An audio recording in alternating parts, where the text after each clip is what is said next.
midfield. He looks at Elliot Anderson. You can find the full squad list at talksport.com. Now, there's plenty of activity in the transfer market this afternoon, with a number of deals getting closer. We understand Arsenal are close to agreeing with a deal with Leverkusen for defender Pierre Hincapié. Spurs have entered the race to sign Manuel and Kanji from City, while there's also dotting the I's and crossing the T's on Xavi Simon's arrival from Leipzig. Bournemouth are in talks with AC Milan over right-back Alex Jimenez. And of course, Newcastle finalising a big deal for Nick Volta-Modara, which could pave the way for Alexander Isak's exit. So, as you can imagine, we are keen to get an exciting insight from Eddie Howe at his press conference this morning. I've got no update from what I spoke about the other day. I'm concentrating on trying to bring players to the club. Right, cheers, Eddie. That all affects Liverpool as well, of course, and talkSPORT understands they're still interested in getting Mark Gay too before the deadline on Monday. Here's Arne Slot. If we can strengthen the squad, then we will always try to do that if it's for the right money and it's the right player. And West Ham have completed the signing of Matheus Fernandes from Southampton. And United fans, Jose Mourinho's back on the market. He's been sacked by Fenerbahce. Just saying. Ole Gunnar Solskjaer's also lost his job at Besiktas. talkSPORT News. Health ministers say a free vaccine for chickenpox will keep children in school and save families taking time off work. And the government is due to find out later if a ban on housing asylum seekers at a hotel in Essex has been lifted. Emma has more in half an hour. talkSPORT weather with QuickFit. Come rain or shine, wherever and whenever suits you with our mobile tyre fitting service. Now that will have you driving away happy every time. Conditions apply. Heavy rain across the southeast, gradually clearing. Elsewhere, sunny spells and scattered blustery showers, possibly with a risk of thunder and hail.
This is Paul Hawksbee and Andy Jacobs with you through until 4 here on talkSPORT. Where this afternoon, Andy, please tell us what's coming up. Well, coming up over the next 3 hours, we'll get reaction to Thomas Tuchel's latest England squad.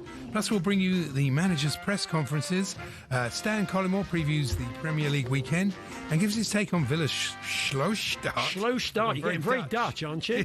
Just because you missed out on Xavi Simons, don't start going Dutch. And we'll have all the breaking transfer stories of the day. That's right. Another Andy aberration means we're requesting how you managed to miss your stop. And we'll be keeping boxers Ishmael Davis and Kevin Agyarko well away from each other when they join us in the studio ahead of their grudge match next month. They'll probably both hit me, thanks. Yeah, that's There's all this, plus the kid. I'll invite them too. The clips of the week, the Fools panel, and Travis and Taylor go grassroots in Todd Macklin's American Sports Roundup. Little shape of things to come from Taylor, I think. And we'll tell you more about that. We've got some more serious stories from the world of American sport. The Alexander Isak equivalent of the NFL, the saga has been concluded overnight. We'll tell you more about that. It's one of the biggest deals in NFL history. I don't know about that. Sounds good, yeah. Look forward to hearing about it. So that's all to come. Approaching 5 minutes past 1. Good afternoon, everyone. Good afternoon, Andy. Afternoon, Paul. Start with a bit of transfer news. Yeah. Ineos, part owner of Manchester United, have sold jacket maker Bellstaff to Castore. Yes. It's one that Fabrizio Romano. Here we go. Bellstaff to Castore. He missed that one. Yeah. That's your country wear, isn't it? Yeah. Your Bellstaff? Yeah, that sort of idea. That sort of thing? Marvellous. Yes, okay. I don't possess such a thing. You're not a fan of the Bellstaff? Not really, no. You're Mr. Outerwear when it comes. Oh, yeah, that's Mr. Outerwear. They've got a lot of coats and jackets. Have I really? Oh, yeah. More. I mean, I've got one which I wear the entire winter. Andy, one jacket Jacobs. That's me, yeah. Cool. You don't, that's it. Quite a good quality one, but... Stinks, but there we are, you know. Yes.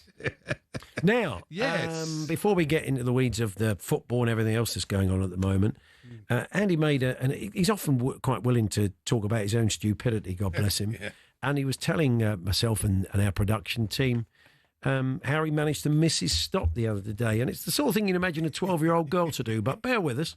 Andy, talk us through it. What happened? Well, recently I've decided to get back on TikTok. Oh, that's a bad idea. Andy weaned himself off of TikTok because he'd sit there scrolling for hours on end. Yes. At night. And why have you gone back on then? I don't know. You kids. I have no idea. I'm going to take your phone off you. I think it was Brooklyn Beckham and his fabulous recipes that got me going. Really? You found Those yourself you recipes weren't are eating. So basic. It's like, hello, I'm going to make tomato and spaghetti.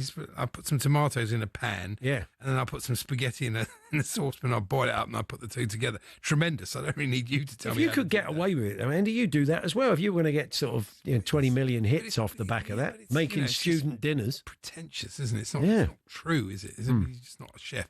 Anyway, so I get to, I think it was Hammersmith. And you're supposed to be getting off, on the tube. And no, I'm going to get off at Turnham Green. Okay. And phone suddenly starts working. This doesn't work, obviously, underneath. No.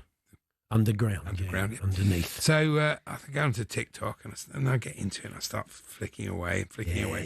Watching all you kids. Looked up, suddenly see the doors closing, Turnham Green. I think, no. And it's so annoying because it has to go all the way to Gunnersbury, which is about quite a long time. Then you have to wait for the train coming back. This is, you need a fair bit of local knowledge for this. I think I swore non-stop from Turnham Green to Gunnersbury and back. So if you were around on Wednesday afternoon around 5:30ish, you saw some little bloke swearing away at himself. Were you swearing that was out? me. Were you swearing out loud? Oh, yeah.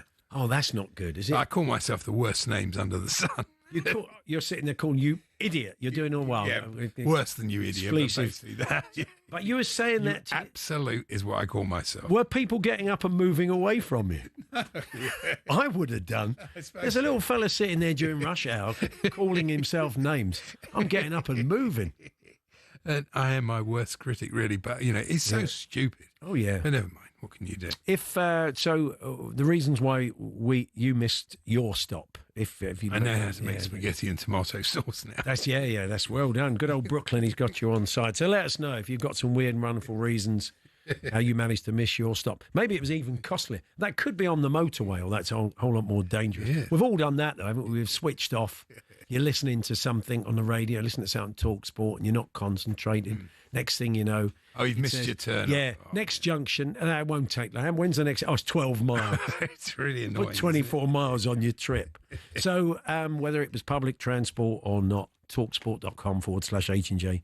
Text to 81089, tweet to TSH&J. Looks like we're both signing someone today. Lest Arsenal come in and hijack Javi Simons.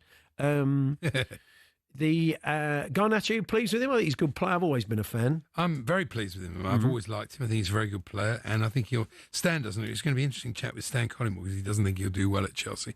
But I don't agree. I think he'll thrive in that group with that manager. Well, we'll see. Yeah. Only time will tell. That's right. And for 40 million. Yeah, it's a good price.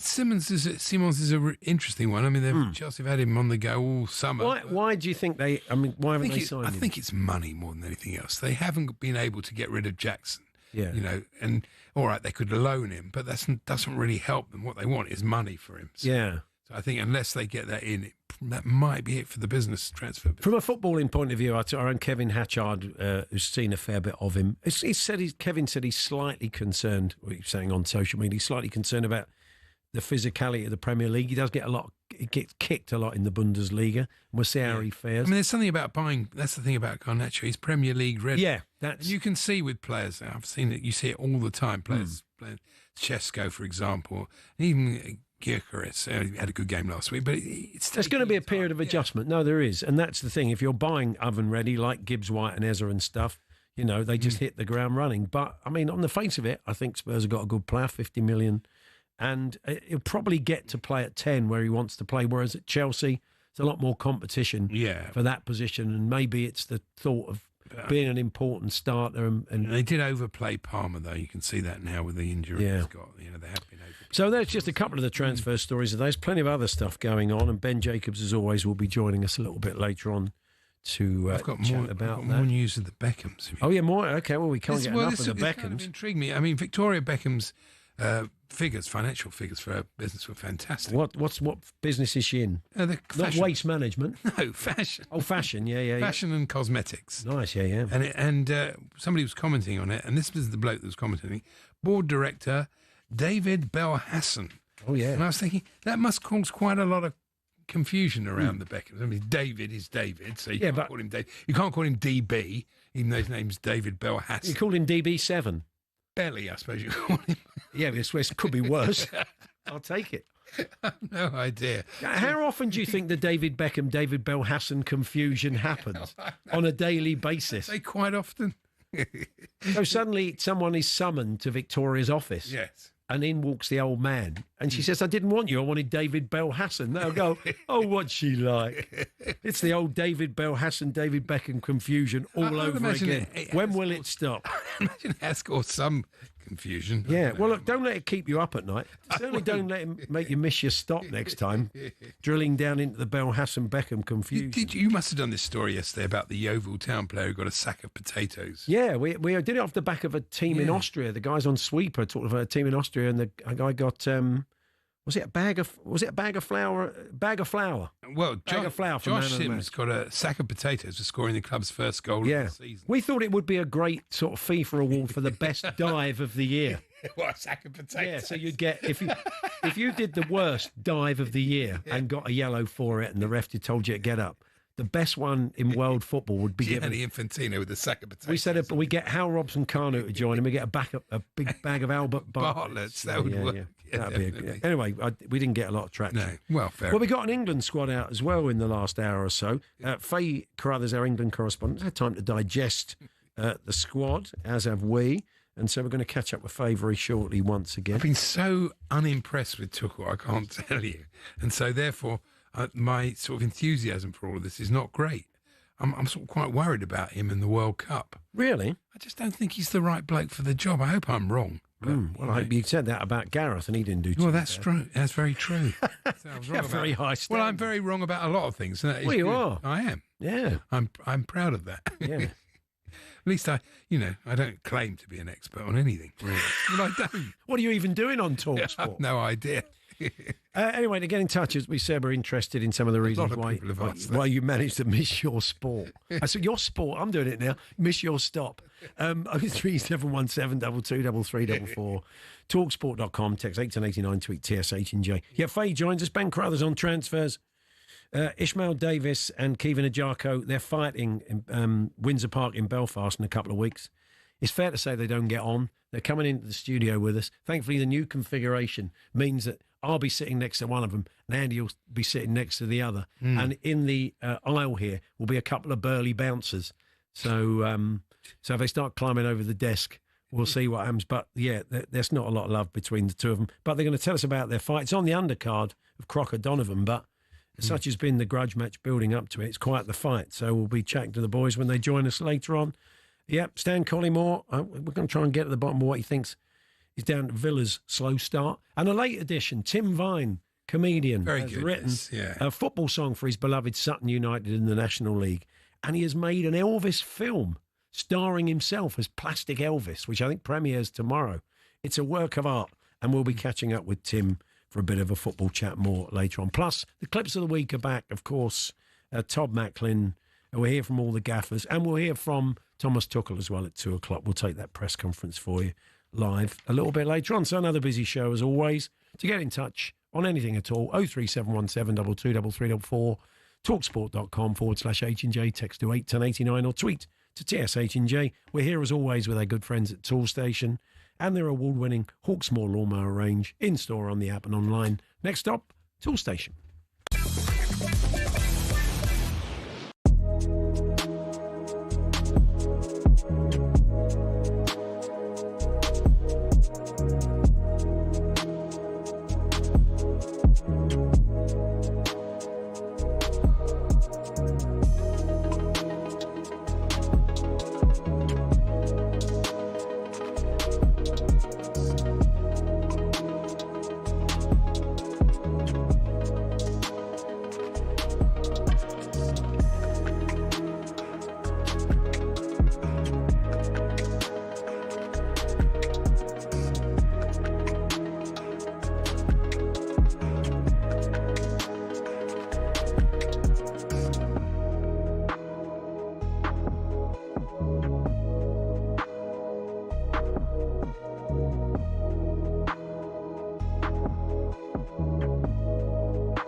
Good afternoon, Paul Hawksbee and Andy Jacobs here on talkSPORT. Thomas Tuchel has announced his latest England squad. We'll hear from the man himself at 2, and our England correspondent Faye Crothers will be catching up with him a little bit later on as well. Hopefully we'll play some of that later in the show.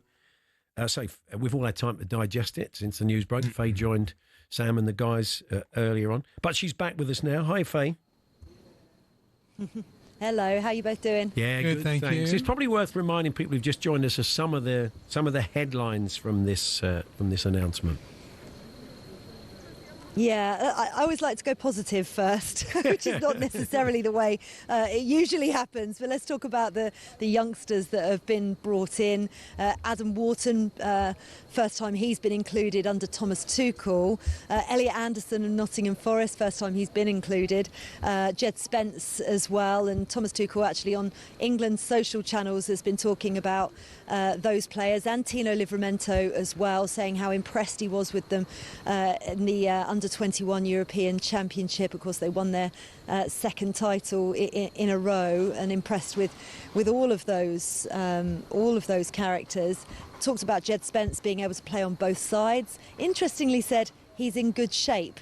And I wondered whether that might be a little bit of a nod to some of the players that he perhaps might have called up but aren't necessarily ready and fit enough in his eyes just yet. But it is really fascinating to kind of look at the squad. 24 players as well. He's chosen to select 2 fewer than he did for the June camp. Could have had 2 more spots, but clearly doesn't feel like he needs them. But 11 of those players have got less than 10 caps. Which is really interesting, because I really didn't expect there to be very many more new names brought into the fold, because this autumn window is so important, September, October, November, because then there's that big gap until March, and then March is the last camp before they then fly out to the States for the warm-up matches ahead of the World Cup next year. So there's not that much time that he has with the players, so integrating new ones, even though these under-21s, some of them have played in and around with the seniors and trained with them at St George's Park. It's the whole point of St George's Park.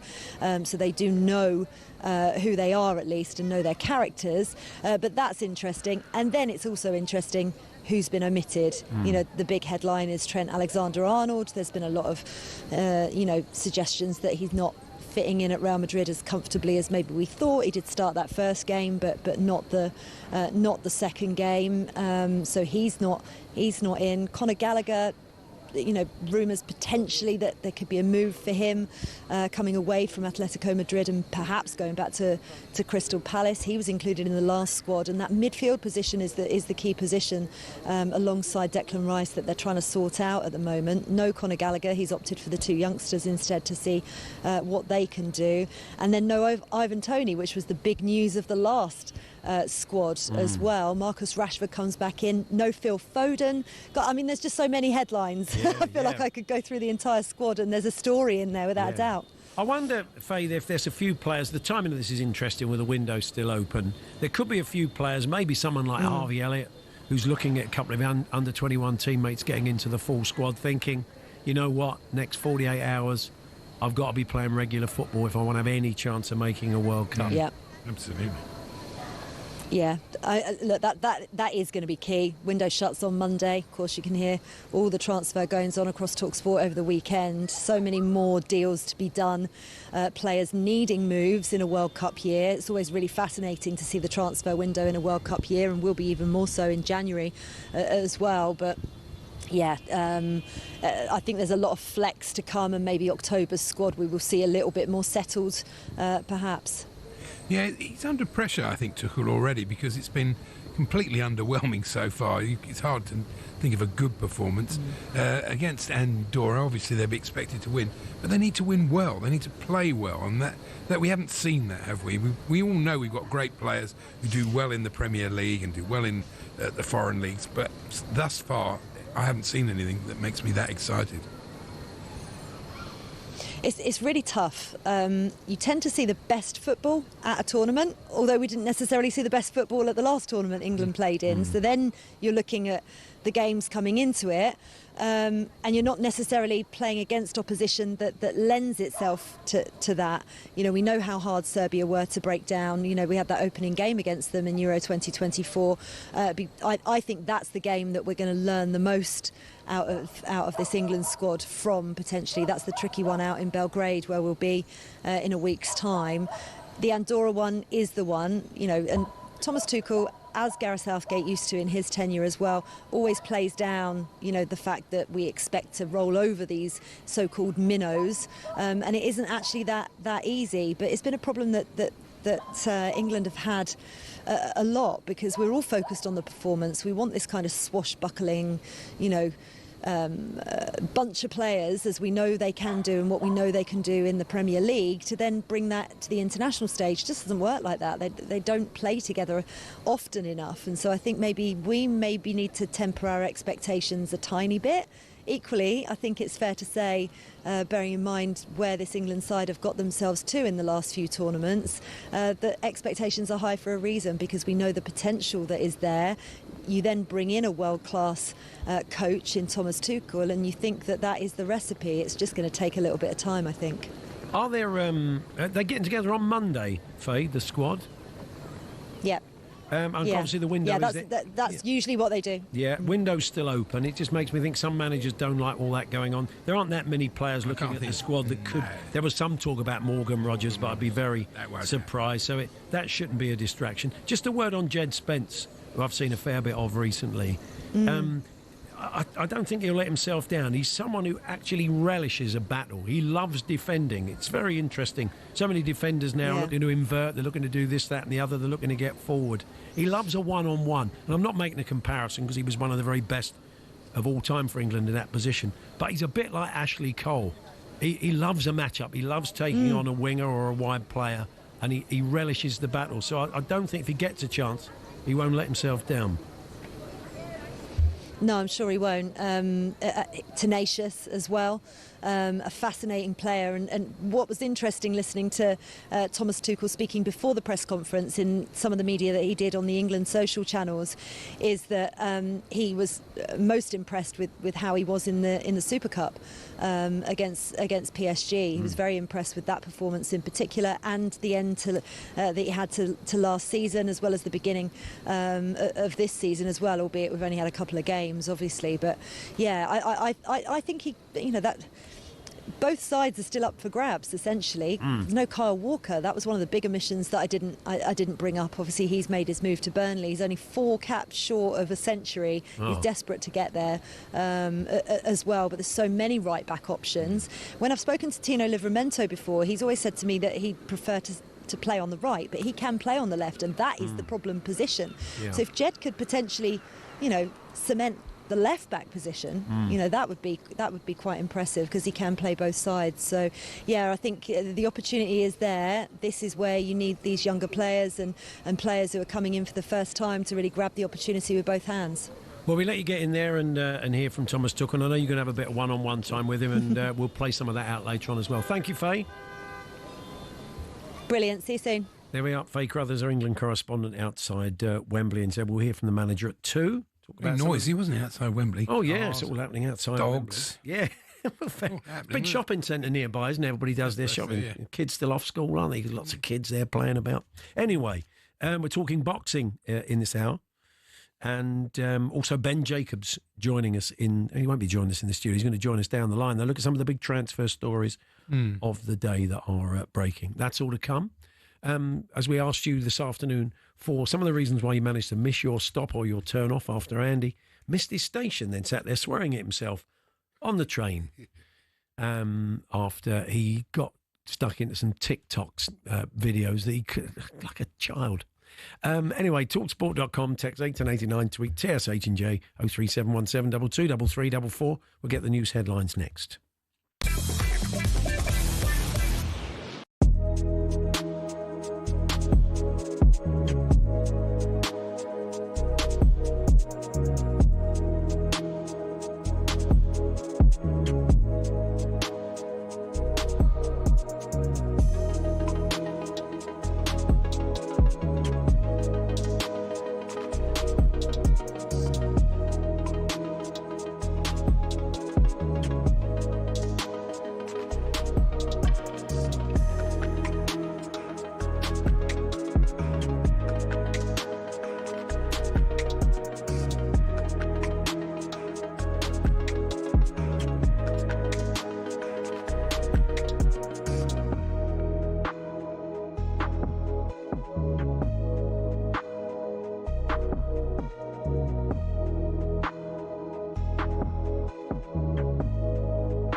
Over the last few years, Formula One has gone from elitist and insular to a global entertainment brand.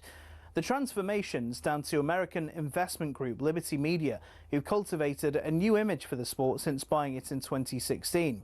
Better access to drivers, improved content on social media, and tapping into the US market have given F1 a massive boost in both attention and revenues. But is everyone happy?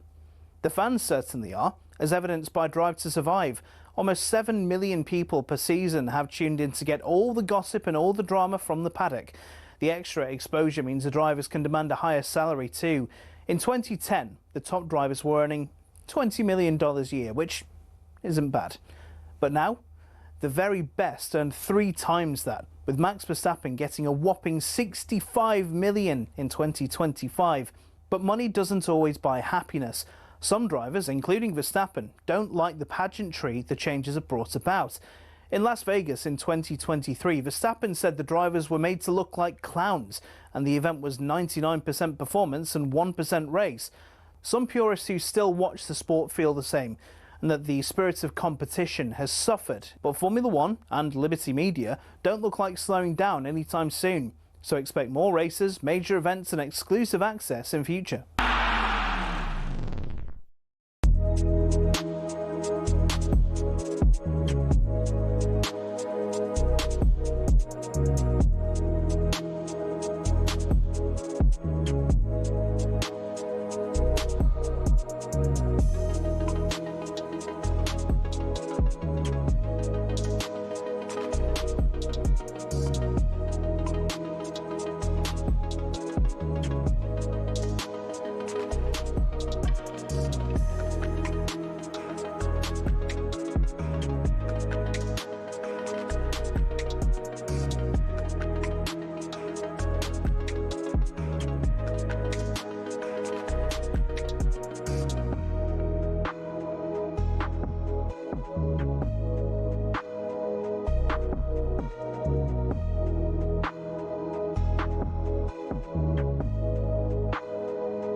Yes, good afternoon, Paul Hawksbee, Andy Jacobs here on talkSPORT. You are telling us about the way you managed to miss your stops, as Andy did the other day. And we're getting some reaction to the England squad as well, which we'll bring you as the show unfolds. Thanks for all of those so far. Just before we talk transfers, though, our biggest competition to date has launched today, and we're giving you the chance to win Oasis tickets.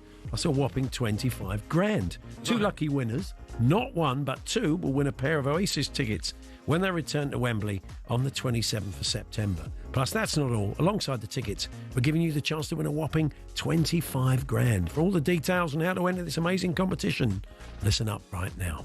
18 plus, UK excluding Northern Ireland. For a chance to win, text the word Oasis to 83338 and you're in the draw. Text costs £2 plus one standard network rate message. You must have the bill payer's permission. Or you can enter for free by calling 0330 880 338. All entries must be received by the 19th of September at 9 a.m. This is a talkSPORT limited promotion run on talkSPORT, Talk and Virgin Radio UK stations. Full terms and conditions at talksport.com. It's time to talk transfers. Now, of course, the window shuts on Monday, and we're right across it throughout the day here on talkSPORT. A special drive show taking you up to 7. The window's closing earlier this year, and Jim and Alex Crook and Danny Murphy coming in. They're going to be reacting to all the deals after 7 o'clock. But there's still work to be done over the weekend. Let's find out if Ben Jacobs, one of our transfer gurus, is expecting a busy one. Hi, Ben. Afternoon, guys. So you expect to be a busy man over the next 72 hours, I'm sure. Yeah, I think so. Alexander Isak could go down to the wire. Rasmus Højlund expected to depart. Nico Jackson, another one. There's a few big stories still unresolved. Harvey Elliott as well. Arsenal and Piero Hincapié. So I think this is going to be box office, and make sure you stay tuned over the weekend and, as you say, on deadline day. A lot of people are wondering why Chelsea didn't pull the trigger on Simons and why they've let Spurs come in and take him. Is this, do you think, to do with outgoings, to do with the Nicholas Jackson situation? Yeah, I think that's one aspect for sure. That the feeling I got from Chelsea sources was that Christopher Nkunku and Nico Jackson would have to leave for Xavi Simons and Alejandro Garnacho. And naturally, Tottenham, knowing this, were able to move quickly, and Chelsea had no time to necessarily react. The other factor, I think, is that there are other targets on Chelsea's radar. We know that they've held some exploratory talks with Fermin Lopez at Barcelona too, so it was never Xavi Simons or bust. And I think the final factor in all of this is that Xavi Simons, yes, wanted Chelsea for much of the summer, but more broadly, he wanted to come and play in the Premier League. And if you think about Chelsea's position, attacking midfield, number 8, number 10, whatever you want to call it, you got Cole Palmer there when he's fit. Whereas I think the Tottenham pitch to the player was very much you're coming in and you're going to be the number 1 in that position and start every week. And that was a decisive factor as well. Interesting. Voldemar to Newcastle, has that blindsided people a bit? When did you get the sort of whisper on this, and do you think it's going to get done before Monday?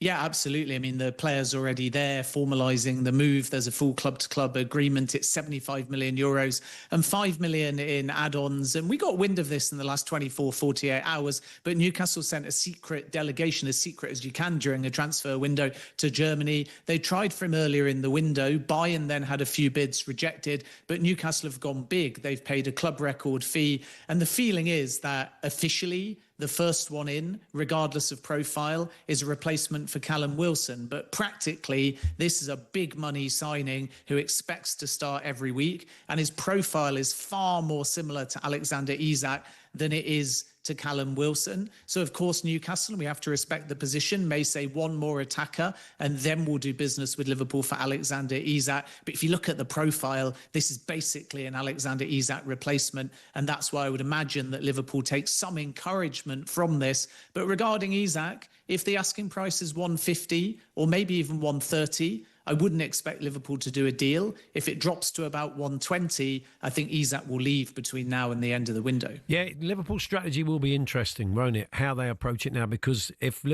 Newcastle sign a replacement and they do manage to bring Visser in as well, which they're still working on, they'll know that Isak's going. Make Newcastle very decent. I've been impressed with the way they've played without Isak. Yeah. You had two good strikers. There's slight complication, and they've lost Gordon for 3 games, and they've got injuries now true. As well after Monday night. But, it's interesting how canny Liverpool are going to be, saying, well, we offered you 110, take it or leave it at this late in the window. It's going to be a bit of brinkmanship going on, Ben. Yeah, exactly. I think Liverpool indicated 120. They bid 110. It was a fixed fee. Let's see whether they go back to their first bid and effectively say it's on the table if they go up to the 120. But first and foremost, there has to be a pathway to a deal. And if Newcastle insist one or two attackers come in and it's 150, there won't be a deal to be had. And Liverpool are going to be busy because Harvey Elliott could go if Alexander Isak arrives. Leipzig are interested. Liverpool value the player about 40 million. Mark Gay to Liverpool is still a possibility between now and the end of the window as well. But really, at the end of this long and complicated and political saga, we'll find out one key point. Is the asking price actually 150 million? If Newcastle are genuine in that position, Isak will stay. If Newcastle actually are prepared to do business closer to 120 million, Newcastle will go, and we'll obviously get the answer to that over the weekend or by deadline day. Yeah. Yeah, it'd be interesting to see how many get left at their clubs and sort of unhappy, like Visser.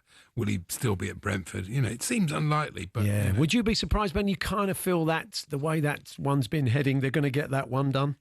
Yeah, I think so. Brentford are looking at attackers, so that's a clue. And much like Newcastle, if they find a forward, then it unlocks the door for Johan Wissa to leave. And like I said before, actually, Voltemada is an Isak replacement, but Newcastle will always say it's a Wilson one. But profile-wise, Wissa is the Wilson replacement. And that's why Strand Larsen is off, because Wolves are not prepared to sell, but his profile is far too similar to that of both Voltemada or Isak should he end up staying at the club. So I think Wissa stands a good chance to Newcastle, 40 to 45 million, depending on how easy the add-ons are to get. But first and foremost, the same as Newcastle are doing, Brentford need a replacement. And it's tough for Newcastle because they can't go to Brentford, you're frustrating us, you're being unfair, because Brentford will turn around and say, well, you're doing exactly the same thing to Liverpool. Yeah. West Ham have signed Matheus Fernandes from Southampton. A lot of money, isn't it? Yeah, a £40 million deal. I think a few people are raising eyebrows at that. Good value for money. What do you think, Ben? Yeah, I think they just have urgency, don't they? And there'll still be more through the door, in my opinion. There's some suggestion this morning that even though Leeds are in advanced talks for a loan for Facundo Buonanotte at Brighton, West Ham might be considering adding another attacking midfielder. Fernandes has come in, 38 million fixed, 3 million in add-ons. And at this stage of the window, West Ham just have to spend all of, if not more of, their money that they brought in for Mohamed Kudus, because Graham Potter needs legs. He needs strength in the centre of the park. He needs athleticism. So there's urgency from the perspective of West Ham United. And as a result, I do expect a few more to come through the door between now and the end of the window. Talking of Leeds, I wouldn't be at all surprised if Manos Solomon heads off there, whether that's on loan or on a permanent from Spurs. I think they've been sort of missing his input goals and assists so far. He did very well from last season. And Simon's coming in, someone who can sort of play off the left and centrally, on top of Tell, on top of Odebear, on top of Johnson, who's playing there. He's not going to see a lot of game time, is he? No, exactly. And I think for Manuel Solomon, we know Leeds have had the long-standing interest. Patrick Bamford had his contract terminated, and as a consequence, Leeds might be in the market for another attacker. My understanding at the moment is they're putting all of their eggs in the Buonanotte basket, but that will only be a loan. Let's see whether they win that race, with West Ham potentially making a bid as well. And then I think for Solomon, if he doesn't get Leeds United, there might be a consideration to drop back down into the Championship. And I'm told that Leicester City, who lost Jamie Vardy, are another one of the interested clubs. Just a quick one on Garnacho. That seems pretty close to getting done. I mean, it's been bubbling along for a while now, hasn't it? Yeah, exactly. £40 million, 10 million sell-on as well. And that deal is expected to be formalised in the next 24 to 48 hours, 7-year contract. And it's a fee, basically, with both clubs just meeting in the middle halfway. Manchester United wanted 50 million, and obviously Chelsea started around 25 or 30 million. They've ended up deciding 40 million is fair for all parties. It's a good fee and a good signing for Chelsea, but it's one that also suits Manchester United because Garnacho wanted out. Absolutely. I just want to ask you one quick question. You may not be able to answer this. We hear a lot, don't we? Loan with obligation to buy. What is behind this? What's the advantage for the club that is taking the player? Aren't you just spending next year's money now? How does this work? I don't get it. Well, I think when you have a loan with an obligation, although that's not the case, obviously, with Garnacho, which is a straight fee of 40 million, but loan with obligation can mean that you delay your outlay onto the financial year, and it can suit all parties because actually buyer and seller can do different things. So if it's an obligation and it's not conditional, the club that are selling can say, we're still going to put it on this financial year because we're guaranteed contractually that money, but the club doing the loan has the ability to delay it until the following financial year. So it's a creative way of suiting both buyer and seller and giving one the option to put it on this financial year if they need the money, and the other the ability to defer or delay the payment, and that can obviously help with PSR headroom. Quick one from James, just very, very quickly. Ben, can you ask Ben about Palace incomings? Because I'm sick of hearing about outgoings. Anything good? Any good news for Palace incoming? Yeah, I think there is good news for Crystal Palace, and obviously at the moment they've held on to some of their stars, even though Eberechi Eze has gone. Let's see what happens specifically with Mark Gahey. That's a very interesting case, and Liverpool are still there. Adam Wharton's expected to stay, and so is Mateta. And Crystal Palace have also agreed a deal for the French centre-back JD Canvot, who now is going to formalise his move from Toulouse, and I'd expect that one to be official over the weekend. Brilliant, Ben. I'm sure we're going to be chatting on Monday and a whole lot. And have a good weekend. We'll catch up with you soon. Thanks a lot. Have a good weekend. Ben Jacobs there, one of our top transfer team, will be there right till the close of the window, bringing you all the latest news and rumours. We're going to turn our attention to boxing next. Ishmael Davis and Kevin Agyarko are fighting on the Crocker Donovan undercard at Windsor Park in Belfast next month. There's been a fair bit of trash talk going on, social media and beyond, and in interviews. They're going to join us in the studio. Thankfully, they're going to be quite a long way apart. But we'll be hearing from the guys, see where all this animosity has come from, look ahead to the fight in a few moments' time.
Boxing Update on talkSPORT with DAZN, the global home of boxing. Sign up now at dazn.com/boxing. Just a reminder, we're going to hear from Thomas Tuchel at 2 o'clock. We're going to take the press conference live after he announced his England side for the World Cup qualifiers. But we're joined in the studio now by two men who go head-to-head. Windsor Park in Belfast, September the 13th. They're on the Crocker-Donovan 2 undercard, but there's a lot of interest in this fight. I think it's fair to say from what we've seen on social media and beyond, the two guys don't get on. Davis Agyarko is taking on Ishmael Davis, and they've joined us both in the studio. Good afternoon, guys. Good to see you. Good afternoon. Ishmael, we'll start with you. What's at the root of this animosity between the two of you? There's no against Kevin. It's just that when people don't talk realness, I don't respect it, and I just hear a lot of things. I know a lot of things, the truth behind why he's being dropped by a Matchroom, the truth, and I don't really like talking down about people, but I have to reply to what he's saying, and he claims he's some big boxer, the best super welterweight. It's like, just prove it. Like, you're saying you're the best, get out there, show everyone you're the best, and prove your position. What about from your point of view, Kevin? What's the issue with Ishmael for you? There's no issue. It's never personal with Kevin Agyarko. Never ever with boxing. It's my job. Do you know what I mean? It's strictly business.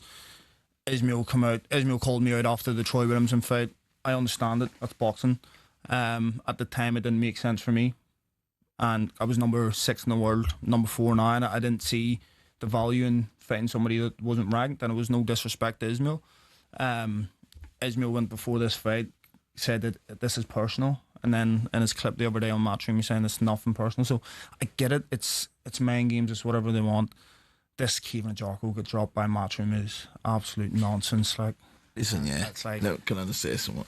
When I'm saying it's personal, because I did say it was personal, it's personal to myself. Kevin Agyarko could never do anything that's going to be personal to me. It's just, we're boxers, we've got to get in there and we've got to fight. That's what it is.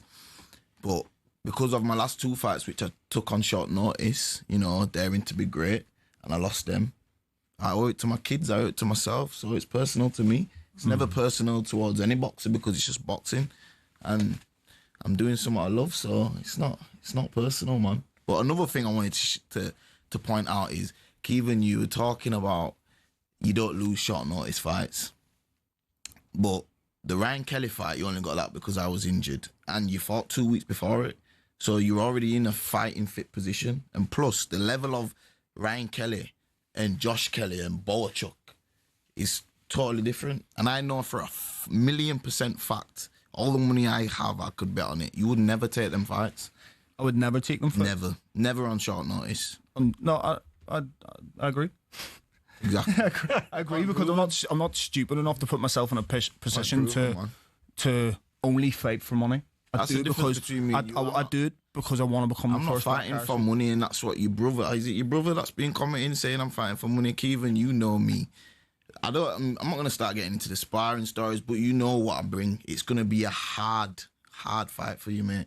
So just be ready on September 13th because you know what I'm going to bring. And I know what's gonna happen, and you probably know what's gonna happen. So I know what's gonna happen with Kevin Agyarko. Listen, you're gonna be confident in yourself. I'm gonna be confident in myself. That's the way boxing is. It's the way boxing should be, and it's gonna be a great fight. Do you know what I mean? But I've never ever disrespected Ishmael Davis. I've never given. Yeah, I've said he's been beat on short notice. Whenever I took a fight on short notice, I won. I don't think that's disrespectful. I've also said that Ishmael Davis fought a level higher than me on them 2 opponents than whenever I fought. But to say that I only got the opportunity because you pulled out, but you did. It's a fact. Anyone in Matchroom will tell you, you got asked to fight me. You didn't want to fight me, so they dropped you. And then I pulled out the Ryan Kelly fight, and you're only here now because you have to fight me because in the contract you was told the winner has to fight Ishmael. So that's a fact, Kevin. It's not that I'm lying, bro. So did I sign the contract? The fight is contract, or you got told. I don't know if it's in the contract. No, it's in. No, I'll tell you, it's in the contract. It's in the contract. So before fighting Ryan Kelly that you pulled out of, I knew what was in the contract. Okay. So it's not that I have to fight Ishmael Davis. I wanted to fight Ismail Davis. So, do you know what I mean? You didn't want to fight me before because you was ranked sixth in the WBA, bro. But I told you, because it didn't make sense for my why career. Does it make sense now? Because I'm in a different position now than I was then. Yeah, because you left thinking you had better, but you didn't get. It's not that. No, I think in life and in boxing, you got to value yourself, and I think you should never sell yourself short. I was offered Ismail Davis for less money than I beat Troy Williamson for. I was ranked higher than Ismail Davis. I was coming off the best win of my career. He then went and beat Troy, so the fight made sense in terms of it was a bigger fight, but I was getting offered less money, so that doesn't make sense for my career. I was ranked higher. I was getting offered less money, so okay, I'm going to go down a different route. Yeah. Do you know what I mean? So I don't think this Kevin Agyarko got dropped by Matchroom and Kevin Agyarko turned down Ismail Davis or whatever else. There's reason for it, do you know what I mean? I think you have to value yourself and have self-worth. So I'm going to ask you both this question, guys. Ishmael, how do you win this fight? What's your approach and how do you win this fight? I'm going to show people on September 13th the reason why he turned me down in the first place. Because Ryan Kelly should have beat him, but he let him off. I ain't going to be letting him off, and I'm better than Ryan Kelly, so I'll show you the reason. What about you, Queen? Skills pay the bills, and I got bundles of them. And I'm going to show class on September 13th, do you know what I mean? I think experience-wise, pedigree, I've been there and I've shown it time and time again. Against someone like he says, Ryan Kelly let me off the hook. I don't believe so. I believe I had to grind that out. Do you know what I mean? I grind a win out against somebody on 10 days' notice. Cut first time in my career. I was probably losing halfway through it, and I showed a different side of Kevin Agyarko that he can bite down on his gum shield and go and get a win. Do you know what I mean? And when everything was stacked against him. But again, like I was saying, like I'm only getting opportunities because of Ismail Davis and stuff like that. But it's absolute nonsense. You're going to be going into his backyard. I mean, a lot of local support for him in Belfast. A fantastic atmosphere at Windsor Park, I'm sure. How are you feeling about that, Ishmael, finally? I'm buzzing about it because I know I'll be getting booed in, but I'll be getting cheered out. Sorry. I take it you disagree with that, Kevin. Of course. Listen, the Irish fans are the greatest fans in the world, without doubt, and it's going to be a loud and noisy night on September 13th. And when it's tough for him in there and he hasn't got nowhere to hide, he's got to remember that I've got 20,000 Irish fans spurring me on. I've got that extra bit of juice in the tank for him, and when it's tough and people are booing him and whatever else, he's going to maybe start feeling sorry for himself. Well, I think there was quite a lot of people who maybe would have been tuning in for the main event who are now going to be certainly checking out the undercard after that. Kevin, Ishmael, thank you very much, guys. Thank you very much for coming and wish you both the best of luck on the night. We're looking forward to the fight. Before that, this Saturday, two former UFC challengers swap the cage for the ring as Darren Till takes on former MMA world champion Luke Rockhold in his boxing debut. You can watch live Saturday only on DAZN. Don't forget Windsor Park on the 13th of September for the big fight between Kevin and Ishmael.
talkSPORT Sports Update, powered by the Nissan Van Range. Score a winning hat-trick of performance, payload and price. Search Nissan Vans or head to your local Nissan Van Centre.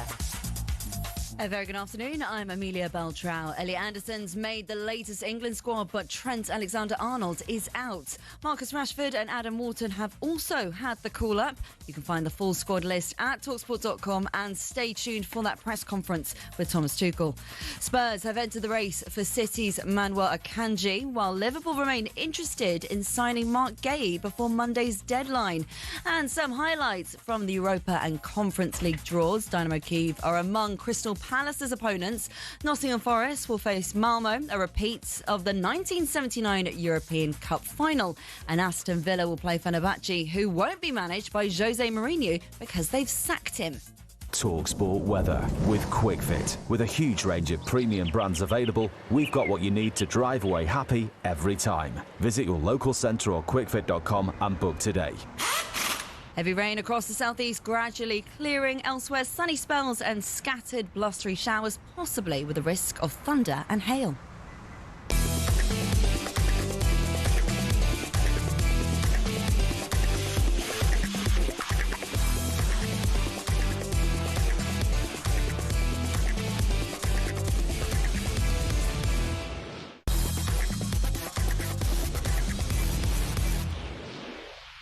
Let's head straight to Wembley, where the Thomas Tuchel press conference has just got underway. And Adam maybe more of a 6 from his characteristic.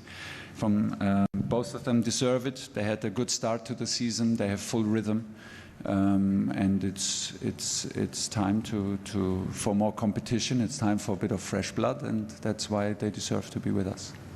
Two very big name omissions as well, particularly Trent Alexander-Arnold and Jack Grealish.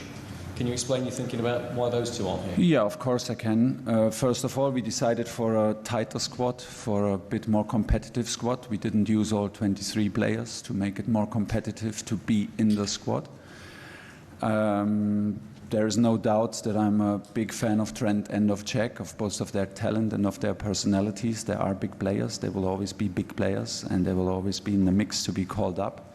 I know that both of them are desperate to come back, which is really important.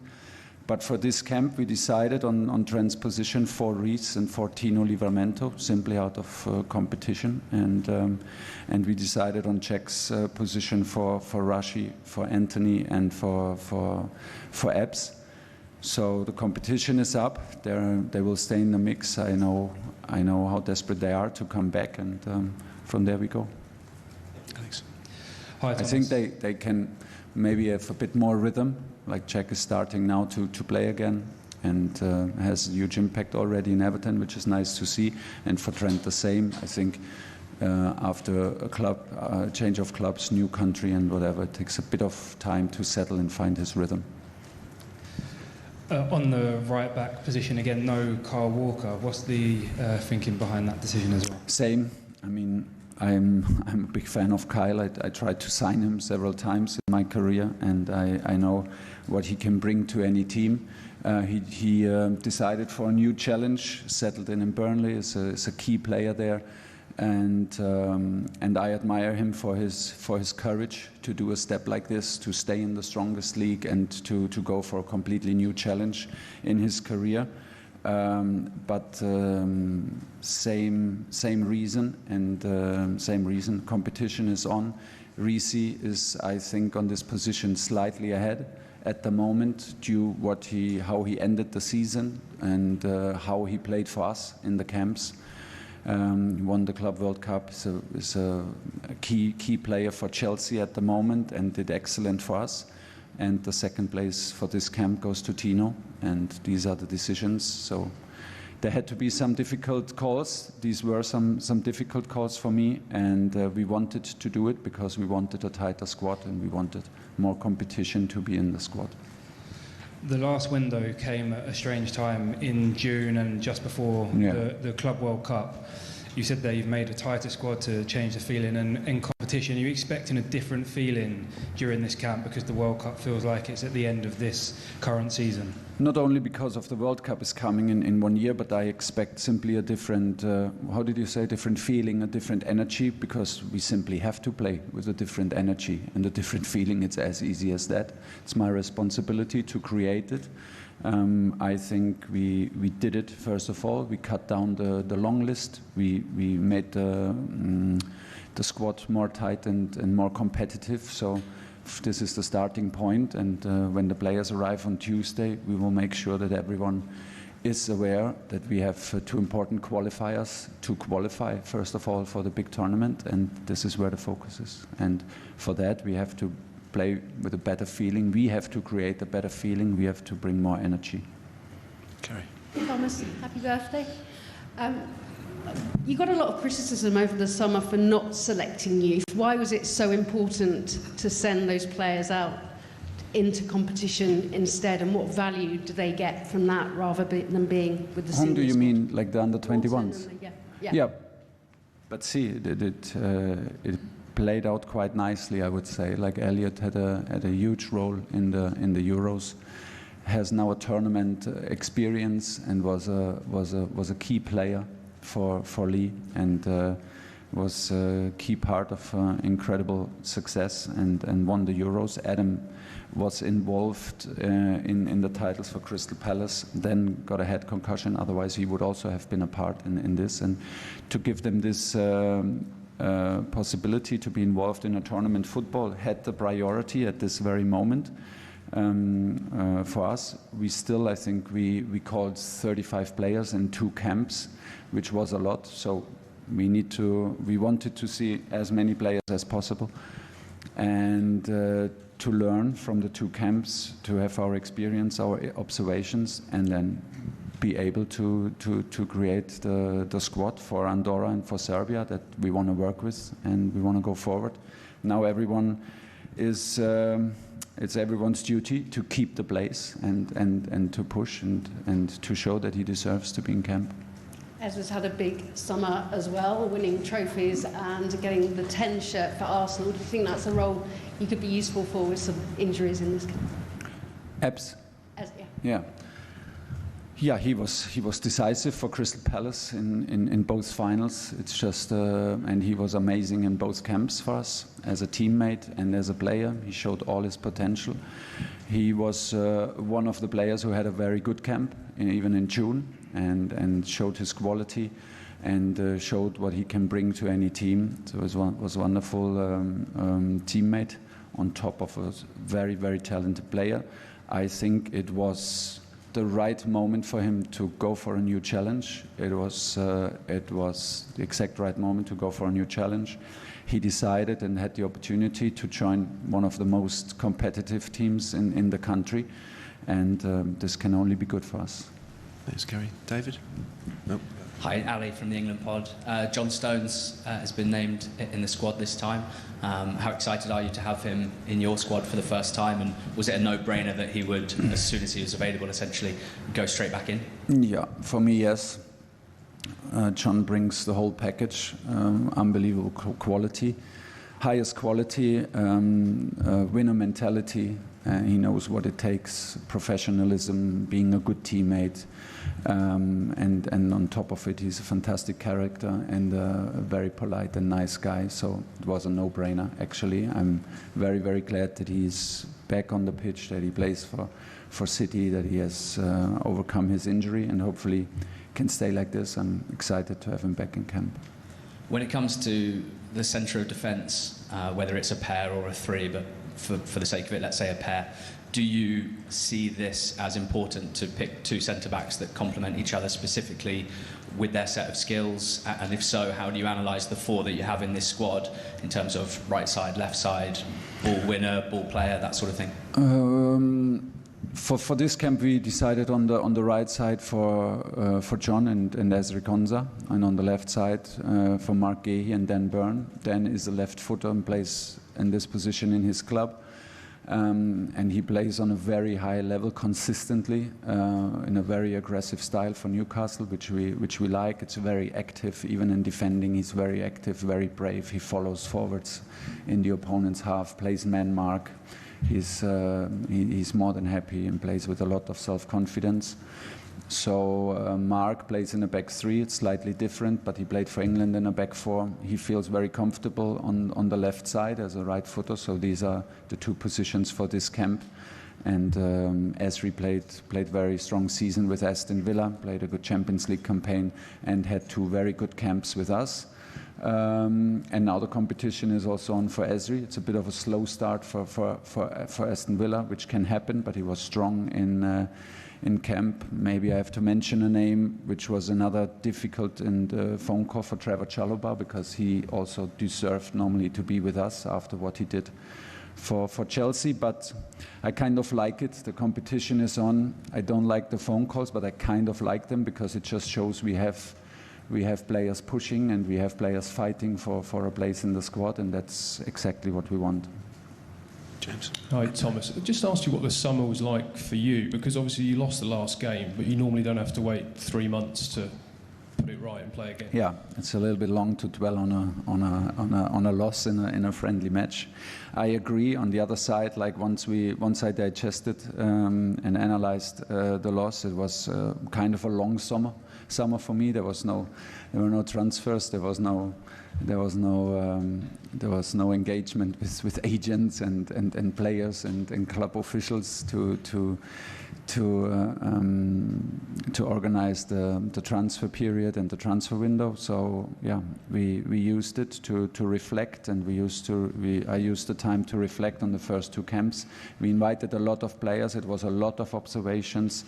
We wanted to be absolutely take the right conclusions. And like I said, build a tighter, more competitive squad for the next 3 camps, because it's for me a key period now that we improve, that we play with more rhythm, that we show improvement from now and create an identity throughout these 3 camps, because the time in between is much shorter than usual. One of the interviews you gave after the Senegal game, you talked about Jude Bellingham. Yeah. You probably know what I'm going to say here, don't you? I mean, you talked obviously in general about him, but the quote that kind of got people talking was you sort of said sometimes you see the fire and it comes out in a way that can be a bit repulsive. Yeah. I did this unintentional. I used this word unintentionally, just to make it very clear. I used it unintentionally. There was no message. There was no hidden agenda. I fully understood and understand that it's my responsibility that I created these headlines. I am sorry for the upset, was sorry, and I am sorry for the upset and for the headlines that I created.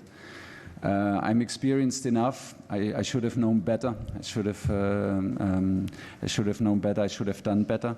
I thought I have a little bit more credit maybe with you guys that I do all this in my second language. I did it on the morning after a loss with not a lot of sleep. I did it in a live interview, and I used the wrong word.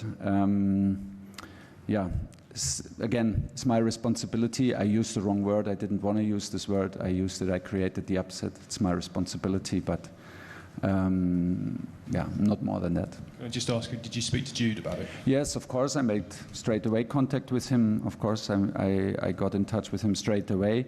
Jude focuses now on his process in rehabilitation, and we focus on Andorra and Serbia.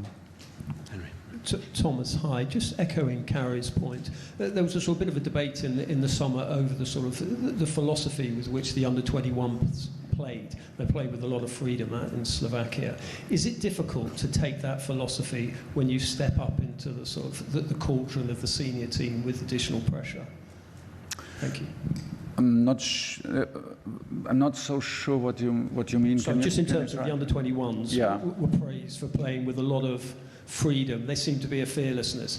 Is that their youth? And is it difficult to actually replicate that? Because you've got 6 of the players who won the under-21s in the last 2 tournaments are now in your squad. I think they feel a different level of scrutiny when they play for us. They play for the national team. There's a different level of exposure.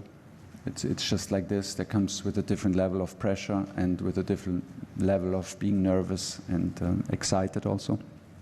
But it's actually the aim and the goal for all of us to find this freedom, to find an identity, and to build this identity and a sportive identity, what this team stands for, how do we want to play, how do we want to attack. And there are several zones and several parts of the game that we have to improve, be it in deep build-up, be in overcoming a low block in the middle of the pitch, because both teams now will most likely again play in a 5-4-1 deep block against us. So there are topics that we absolutely want to improve, and we have to improve. Off the ball, we have to create an identity. How do we want to attack, and how do we want to press in the opponent's half? How do we want to defend in ourselves in a middle block? How do we stay active? How do we show bravery? How do we show freedom? We are on that. We needed maybe 2 camps to understand our players better. We needed maybe the 2 camps to understand the rhythm and the challenges of international football better. But we feel very well equipped now. The plan is absolutely clear what we want to do from Tuesday on.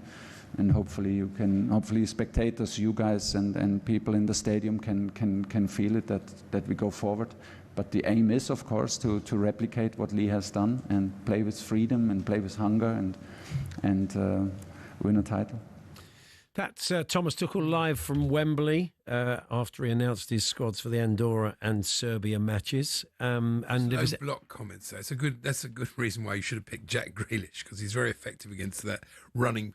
When you've got a low back, you do need ball carriers that can go past and open things up. So, I mean, I would imagine next time around, if he keeps going the way he started at Everton, he'll be involved. If any more interesting stuff emerges from the press conference, of course, we'll bring that to you a little bit later. I'm going to catch up with Faye Carruthers, who's got a bit of one-on-one time.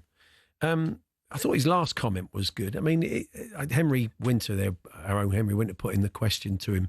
But there is less pressure with the under-21s. By definition, of course, these guys can play with a different sort of freedom because there isn't the expectation there is on the senior team. And I think you could hear him now and again just kind of grasping for the right word. And his English is fantastic. But in that conversation he had with Faye, and he used the word repulsive, and he's just said he apologised to Jude Bellingham, and he said he should know better. I mean, it is his second language, and sometimes he's grasping for a word, and the wrong word came out. I think you've got to cut the guy a little bit of slack for that, don't you? I mean, it's all impressive. about, football. It's all about results. If we get the results, everyone will cut him a lot of slack. If we don't get the results, people will pick up on it. So that's the way it is. Some interesting stuff. We're going to play you some stuff from the gaffers a little bit later on. They've been chatting to the press today. A couple of deals have more or less gone through. Garnacho has passed his medical, and we're awaiting the white smoke from Stamford Bridge on that. One of our listeners got in touch earlier on and said, can I find out about some Palace incomings? Yeremy Pino has been confirmed from Villarreal. Apparently, that's a good signing. I was reading that he wasn't particularly keen to leave, but by going to Palace, he's going to quadruple his wages. Well, that'd be a good Which reason. focuses the mind somewhat, doesn't it, really? That'd be good. So the power of the Premier League. But so an incoming winger for Palace. I mean, we knew it was happening, but it's just been confirmed by the club. So as we said, we're going to be hearing from some of the managers later on.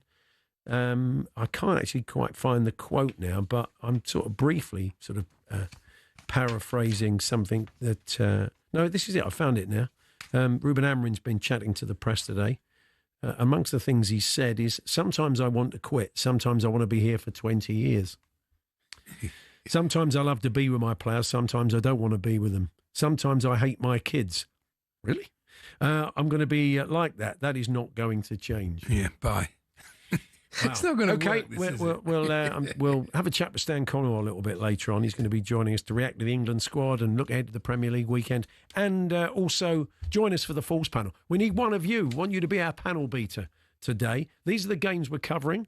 It is Chelsea-Fulham, Leeds versus Newcastle, Aston Villa versus Crystal Palace. You'll take on us and Stan, and Joe Shannon's our commentator today, representing our our fine commentators.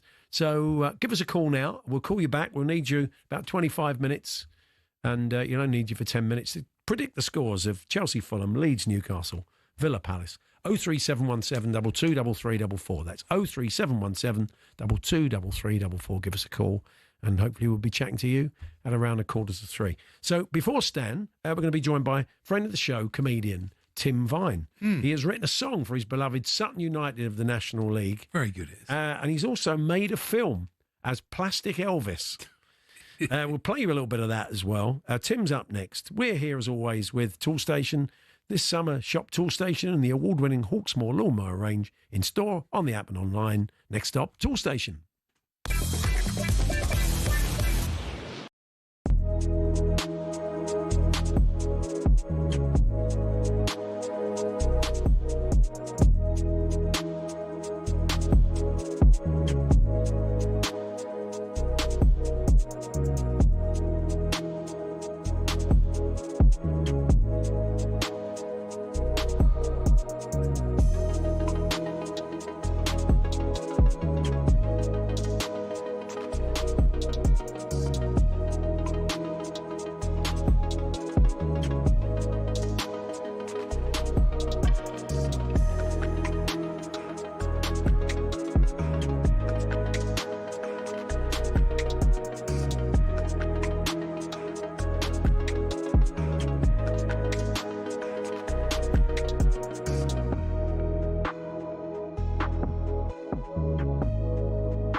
Paul Hawksbee and Andy Jacobs here on talkSPORT, and we're going to be chatting to Tim Vine very, very shortly. But before that, it's time for our Paddy Power Bet Builder. Oh, yeah. Paddy Power on talkSPORT. With Paddy's Super Sub, your new bet rolls over to the new player coming on. T's and C's and exclusions apply. 18 plus, begambleaware.org. Yes, our Bet Builder with Paddy Power once again. We welcome Lewis Richards. We're going to look ahead to the Sunday afternoon game in the Premier League as Liverpool play Arsenal at Anfield. Good afternoon, Lewis. Afternoon, guys. How are we doing? Yeah, we're not so bad, not too thank bad. you. Just, I think, a brief reminder of how the Bet Builder works first off. Of course, yeah. For anyone new with the Bet Builder, just think of it as your classic Eka. All your selections are confined to one game.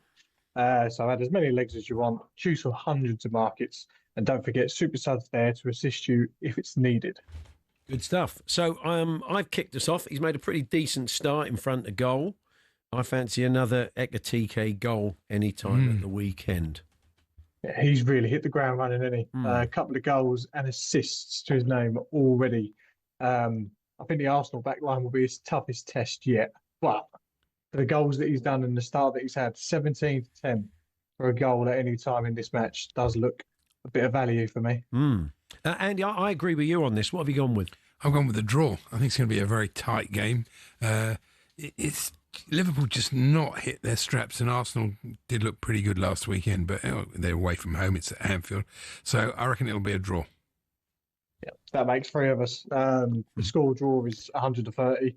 The last two meetings have finished 2-2. And when you look at Liverpool's impressive home record, but then you also look at Arsenal's, what's their Big Six record? No losses, few draws, loads of wins.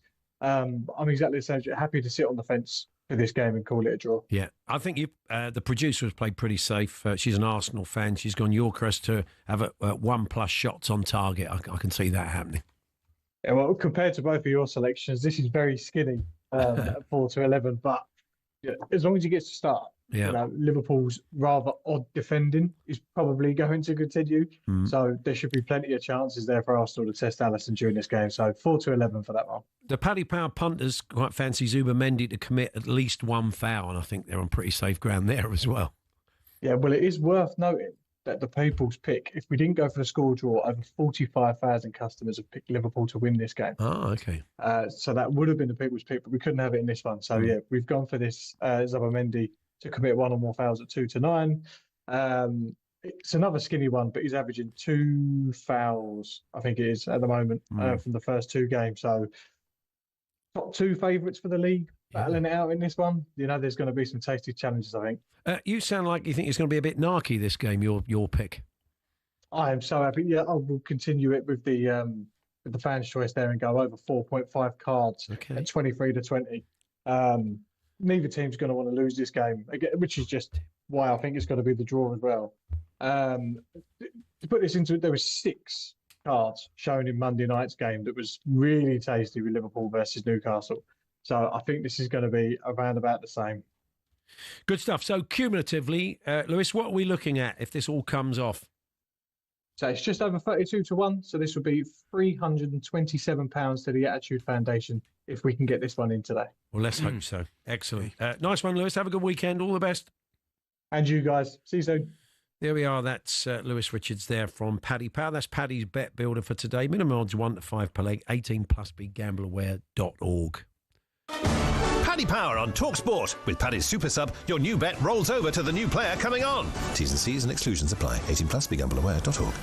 Plenty to get stuck into with Stan Collymore, the former Liverpool and England striker, in a moment. I want to talk about Villa and their slowish start as well. We'll get Stan's take on that. He's going to stick around for the Falls panel. Just a reminder, if you'd like to represent the talkSPORT listeners, be our panel beats today. We'll need you in just over 15 minutes' time, just for 10 minutes, to predict the scores of Chelsea, Fulham, Leeds, Newcastle, Villa, Palace. 03717 223344. That's 03717 223344. Stan coming up next.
Over the last few years, Formula One has gone from elitist and insular to a global entertainment brand. The transformation's down to American investment group Liberty Media, who cultivated a new image for the sport since buying it in 2016. Better access to drivers, improved content on social media, and tapping into the US market have given F1 a massive boost in both attention and revenues. But is everyone happy? The fans certainly are, as evidenced by Drive to Survive. Almost 7 million people per season have tuned in to get all the gossip and all the drama from the paddock. The extra exposure means the drivers can demand a higher salary too. In 2010, the top drivers were earning $20 million a year, which isn't bad. But now, the very best earned 3 times that, with Max Verstappen getting a whopping $65 million in 2025. But money doesn't always buy happiness. Some drivers, including Verstappen, don't like the pageantry the changes have brought about.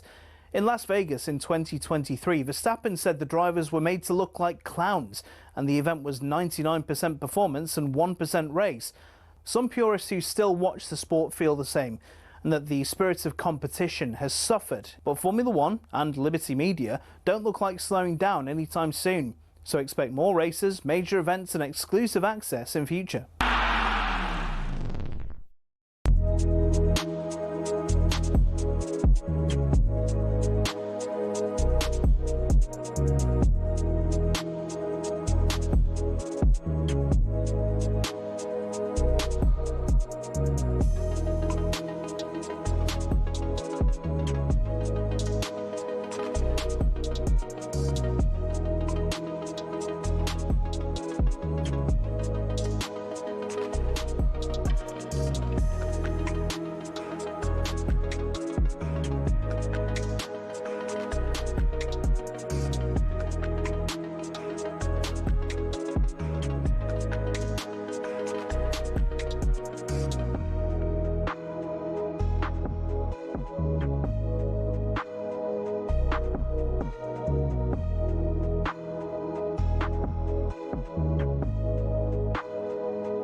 Yes, good afternoon, Paul Hawksbee, Andy Jacobs here on talkSPORT. Force panel coming up very shortly. We have our panel beater. Thanks to everybody who got in touch today.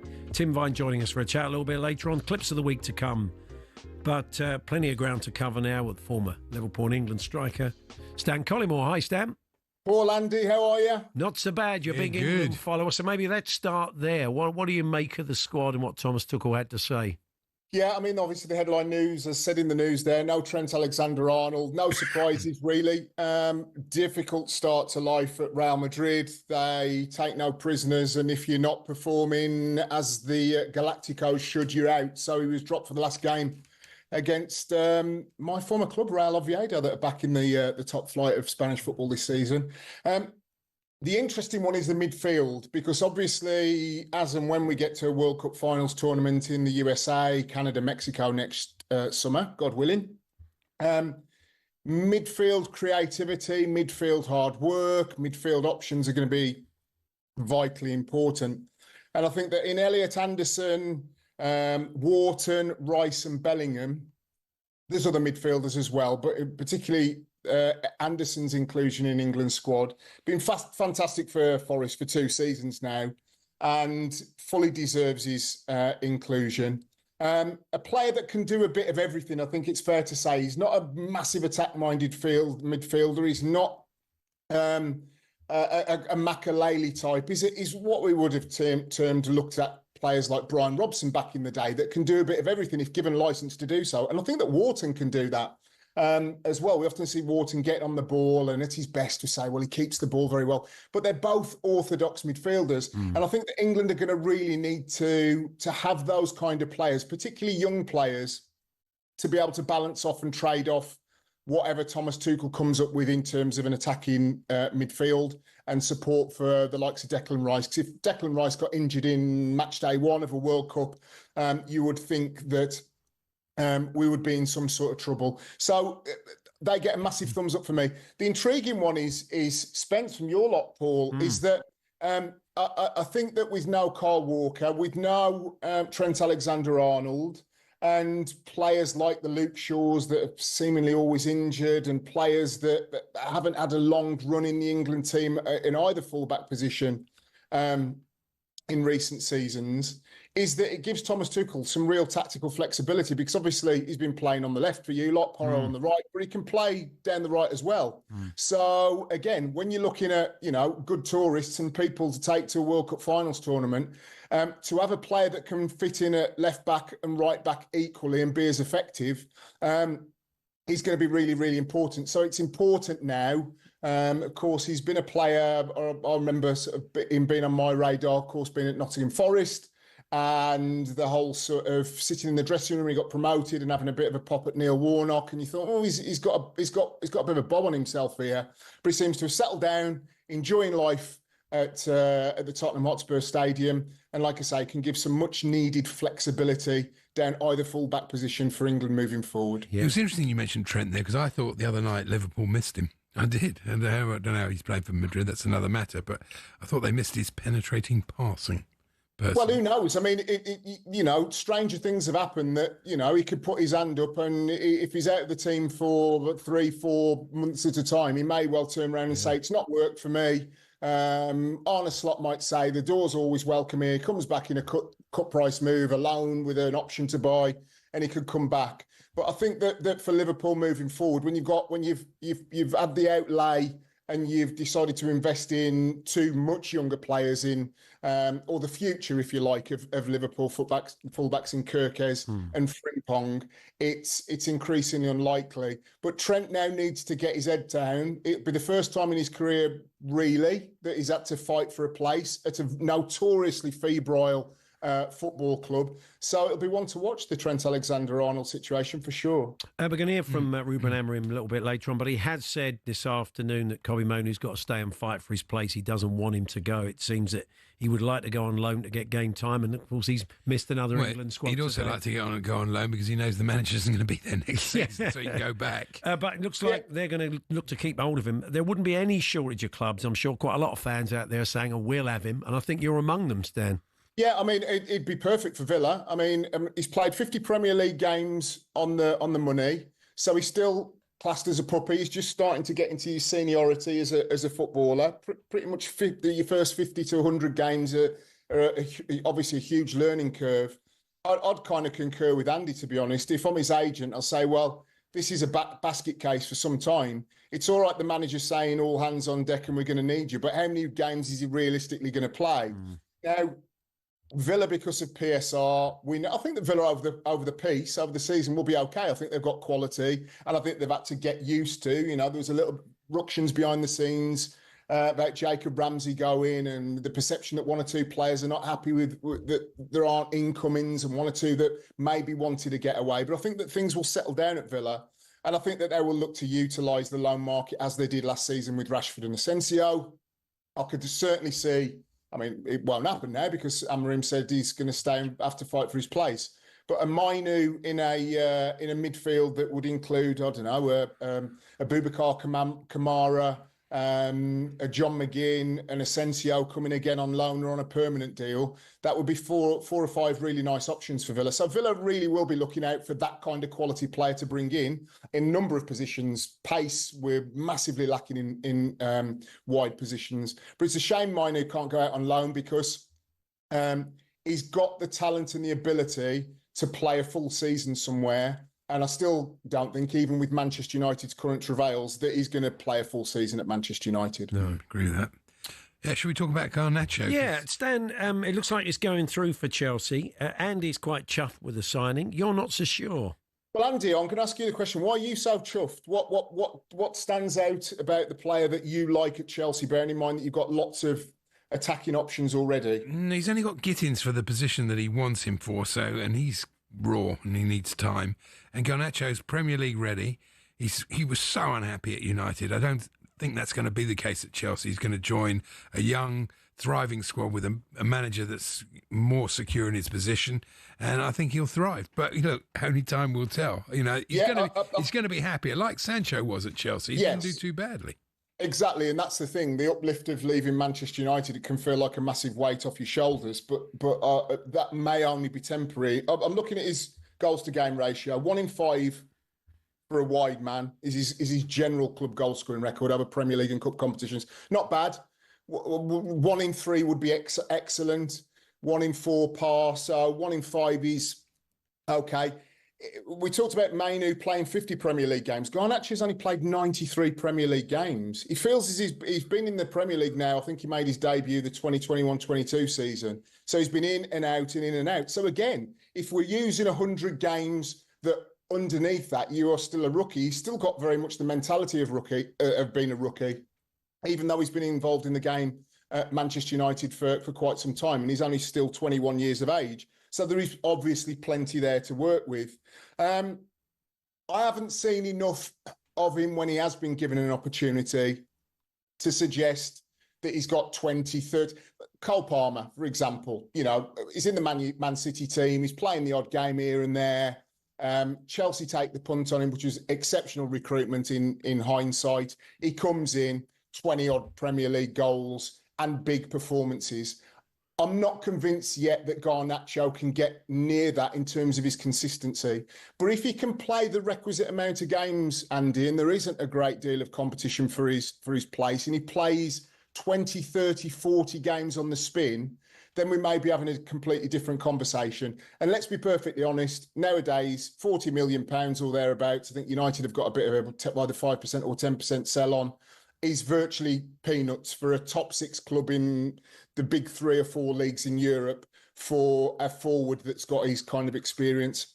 So it may well work. I hope it does. I think that any 20, 21-year-old player that will have had a negative experience for as long as he's had at such a big club at Manchester United, you just hope that they can go on, shed the shackles of that and start to enjoy their football and enjoy their life. So there's certainly something in there that Chelsea feel that they can work with.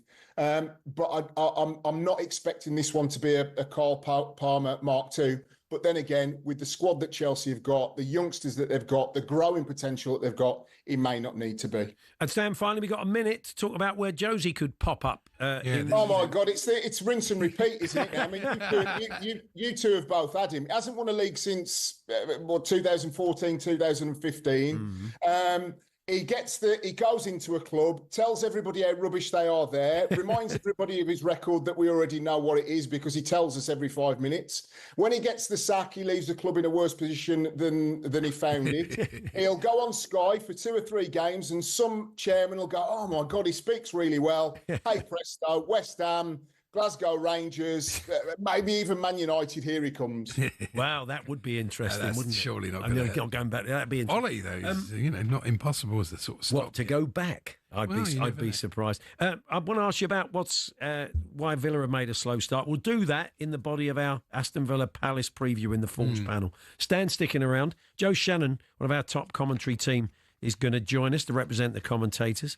We'll have a panel beater joining us as well, the talkSPORT listener, and we'll predict the scores of those games in a few moments' time. We're here with our good friends at Toolstation. You can shop the Toolstation award-winning Hawksmoor lawnmower range in-store on the app and online. Next stop, Toolstation.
It's time then for the Falls panel, that point of the show when we look at three big games coming up this weekend, two of them exclusively live on talkSPORT, and we try and predict the scores. Stan Collymore is our pro. We have a commentator every week from the talkSPORT roster, and myself and Andy Wayne, along with a talkSPORT listener. These are the standings. You get 3 points if you get it absolutely spot on. You get 1 point in the table for getting the outcome right, Nout for getting it wrong. And at the moment, the pros find themselves at the bottom. Stan Castard in for Stan, and they're on 2 points. It's early days. It is early days. I wouldn't even look at the league table at this point. Charlie's right. You don't really start looking till the clocks change. No. Andy, you're on 3 with me. Danny stood in for me. I'm on 3. But topping the tree are the talkSPORT listeners and the commentators. Let's say hello first to our commentator this afternoon. It's Joe Shannon, who's going to be in action for us at Stan's Villa Park at the weekend. Hi, Joe. Good afternoon, guys. It's probably all downhill for the commentators from here. Yeah, normally, I mean, they had a very tough season, the commentators last year, but there you are, top of the tree with the callers at the moment. I should congratulate you on your fine work during the Women's Euros, Joe. Enjoyed your commentaries. It must have been a great thing to work on. It was unbelievable, guys. I mean, they don't make it easy, do they, that England team? 3 extra times, 2 penalty shootouts, but amazing moment of history. So, yeah, absolute privilege to be there. Brilliant. Let's have a chat with Mark, the Evertonian, who's joining us today as our panel beater. Hi, Mark. Hi, lads. You all right? Have you got to Hill Dickinson yet, Mark? You got to a game? No, you're joking. The prices are like 210. Really? Yeah, you're not a member, Oh, right. It's just, You maybe have to be one of the cup games, like the other night, a Carabao Cup game or something. Maybe there might be a bit more of a chance. But it looks great. My mate was there last week and said it's fantastic. Oh, it looks brilliant. It does look great. Oh, it looks incredible, yeah. They played well too. Let's hope you can get in there soon. And Stan's still with us. We should rock on, really. We're going to kick off with Chelsea versus Fulham, 12:30 tomorrow, exclusively live on talkSPORT. And Joe, kick us off. How'd you see this one? I am backing Chelsea. I think they look full of goals already. I'm sure Marco Silva's desperate that Fulham start to add to their squad. They look a little bit short. I'm going to go Chelsea to win 3-1. Okay, 3-1, says Joe Shannon. What about you, Mark, the Evertonian? How'd you see that one? I was going to go 3-1, but I'll go 3-0. 3-0. Very confident. Oh, Chelsea, I take it. Yes. Yeah. I'd already written down 3-1. I'm going to stick with that. Your record generally against Chelsea, Andy? Against Fulham. Against Fulham, sorry. Up till last The record against Chelsea is magnificent. Yeah, mine is. Last season was the first time Fulham have won at the Bridge for Yonks, and they deserved it on Boxing Day. They went 1-0 down. Chelsea had opportunities to go 2-0 up. Typical of last season, they didn't take them, and Fulham fully deserved their 2-1 win. So that's out of their minds, and they can go there and think they can get something. I thought they were all right in the second half against United, not so great in the first half. Chelsea bit off in the first game, brilliant in the second game, but that was West Ham, so hard to say. It'll be a lot tighter than that one. 2-1 I'm going for Chelsea. 2-1 to Chelsea. As the derbies, they can get into a bit of a midfield scrap. Stan, what say you? Yes, as Andy says, Fulham's win 2-1 last season ended a 21-game, Andy, winless streak against the Blues. So if form is correct, and even at the beginning of the season, Chelsea do look very good. Plenty of options, plenty of goals, plenty of creativity. Chelsea 2, Fulham 0. Chelsea 2, Fulham 0. talkSPORT listeners at home in their car this afternoon, Cowpack Chris on their tractor. Very good. We move on then to Leeds United versus Newcastle United. Interesting. 5:30 kickoff for that one. Joe, how'd you see it? I think more goals on the way, and I think Newcastle are going to beat a leaky Leeds 3-1. Oh, okay. 3-1. Interesting. Mark, the Evertonian. I can't really see much goals in it because I thought Newcastle very naive the other night as well. I don't rate Pope for the goalie. And Leeds find it hard to score. It might be 1-0 for Leeds. You're going 1-0 Leeds. I've gone for the draw. I think it might be 1-1, simply because it is a patched-up Newcastle. I mean, it does. 0-0. Yeah. Are you going to go? What are you going to go? 0-0 or 1-0? What do you reckon, Mark? I'll go 0-0. You go 0-0. Sounds like a thriller. And I say that game the other night did remind me a little bit of Tottenham Chelsea, the 4-1, where you come out of a game with a little bit of credit. Yet you've had a player missing for 3 matches through suspension, and you've had a couple of serious, painful and injuries to. Joe Linton and Tonali, and Chairs out as well. Concussion. Voldemort won't be ready, will he? No, I don't think he'll be. I don't think Voldemort will be. I don't think that's what his name is in. Well, he won't be in by then. Sula will play up front. I think it's going to be a draw. I think the old Ellen Road crowd will get them going. Normally I'd go for Newcastle. I think they're a bit patched up. 1 each. Andy, what do you reckon? Yeah, that's what I had written down. I won't change it. 1-1. Yeah, 1-1. And Stan? Yeah, I know they're patched up, but I think they were good for something more at Villa Park, to be honest. 2 difficult games, Villa away, Liverpool to open it up. So they're battle-hardened already. Leeds have lost 1 of their last 6 in the top flight against Newcastle. Means nothing, but a little bit of form. Newcastle have won 50% of their games at Ellen Road. It's the most against any opponent that they've faced more than 10 times. And it's Volta-Marda. Yes. No, I knew that. So I'm going to go Leeds United 1, Newcastle United 2. Yes. Leeds United 1. I've been impressed with Newcastle. They just haven't had the results. No. Okay, talkSPORT listeners home in the car. And finally, we move on to Aston Villa versus Crystal Palace. We're going to bring you that one. Joe's commentated on this one, so he's been doing his homework, I'm sure. Joe, what do you reckon? I'm going to be diplomatic, and I'm going to go for a 1-1 draw. 1-1. Okay, you don't want to upset anybody when you get to Villa Park tomorrow night, or upset Stan. Okay, what about you, Mark? Sorry, Stan, I think it'll be 2-1 to Palace. Oh, okay, blimey. Interesting.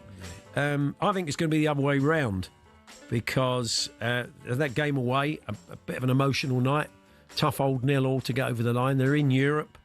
Again, they're missing some key players and bedding some in. And Villa have just not been at it. Stan can tell us why in a second.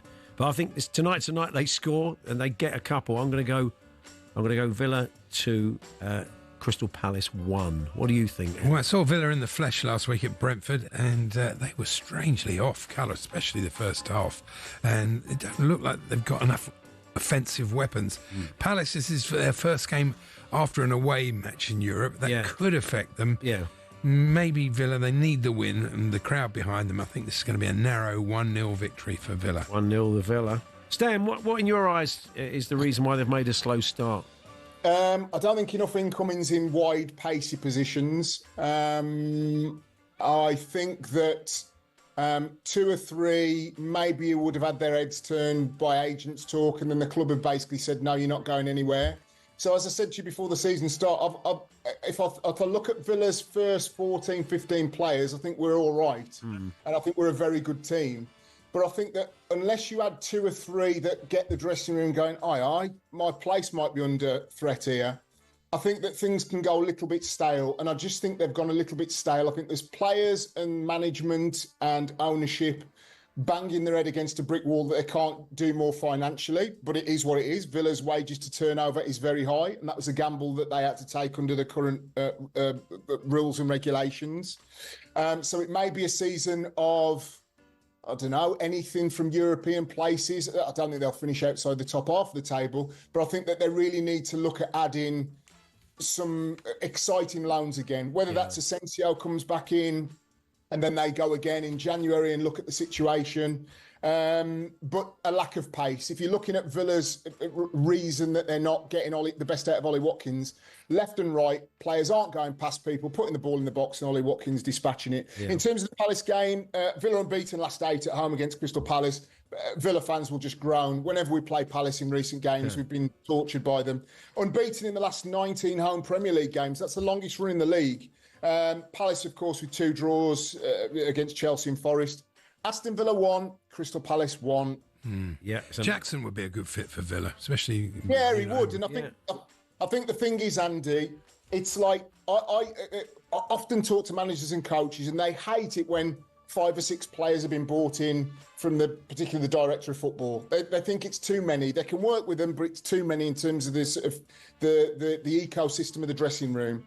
2 or 3 biggish names that come in and freshen things up and ask questions and bring something different. So, for example, if Villa had brought in Asensio, if they'd have brought in Jackson and a couple of the youngsters that they've brought in from elsewhere, to develop, then it's a different conversation. Yeah. But because Villa haven't got 1 or 2 over the line that you're thinking, just to push them forward a little bit, I just think there's been a little bit of staleness. Of course, Nicholas Jackson has worked with Unai Emery before, and I think that he would come in at Villa, and I think that whether or not he'd replace Ollie Watkins or not, I think he would be a good enough addition to start getting people excited on the training ground again. And you have to do that with the current players that are already there. But 1-1 against Palace.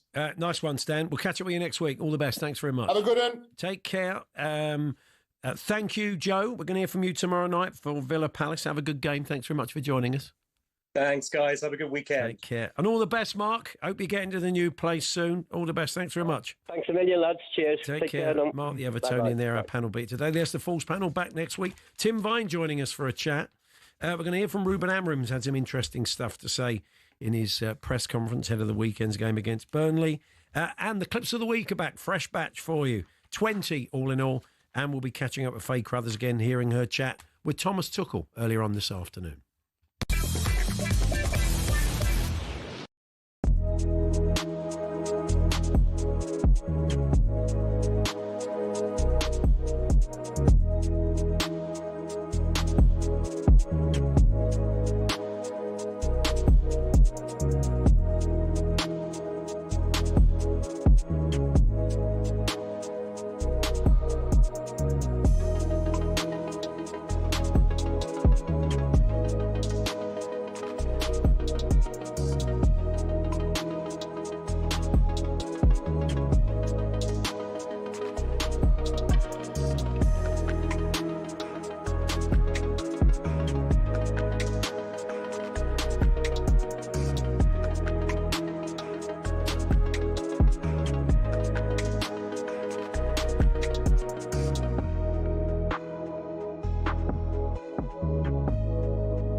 A very good afternoon. It's coming up to 2 minutes past 3 with your sports headlines. I'm Amelia Beltrao.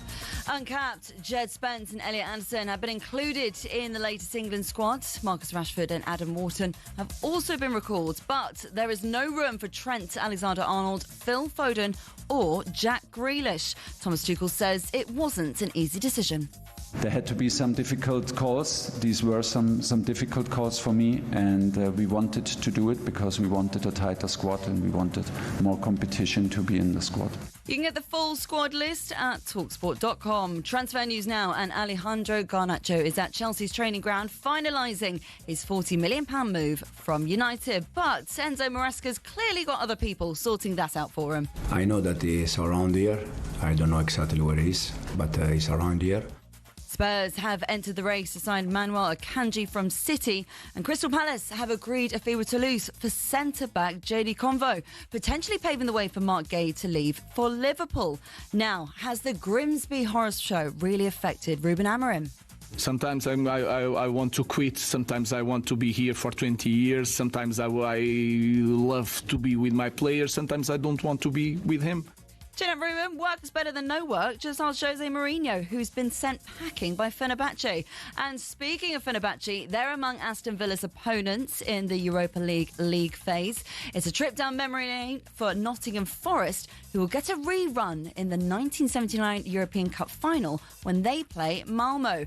I know they missed out on Champions League, but at least Celtic fans can have some ragu and Bologna.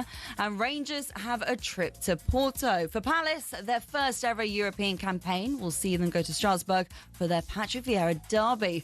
Elsewhere in the Conference League, Aberdeen go to Noah, who lost 8-0 to Chelsea last season. talkSPORT News.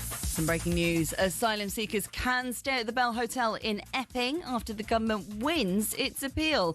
And the NHS will offer all babies free chickenpox vaccines from January. More of them are at past. talkSPORT weather with QuickFit. Today it's raining tyres in our centres, including top-notch brands like Pirelli. Visit your local centre or quickfit.com and book today. Heavy rain across the southeast, gradually clearing. Elsewhere, sunny spells and scattered blustery showers, possibly with a risk of thunder and hail.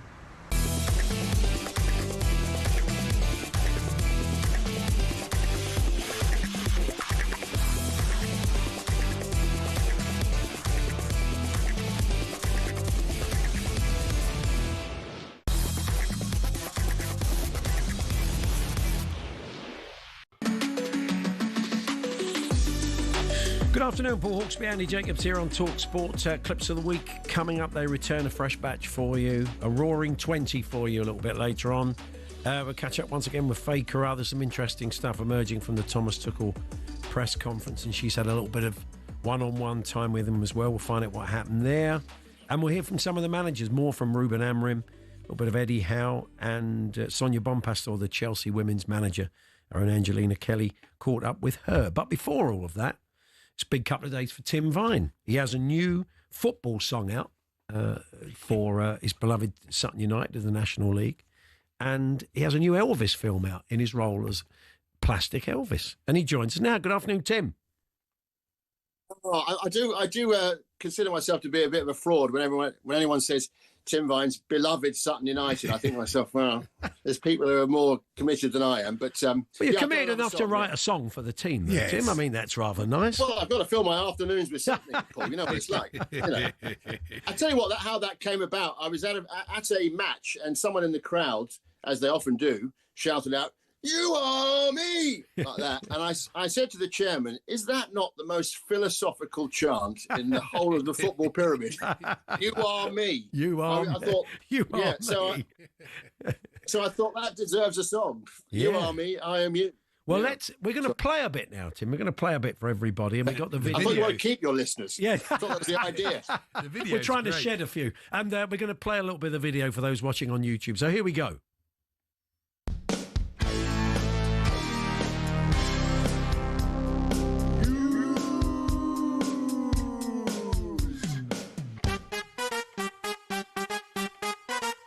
You are me. You are me. You are me.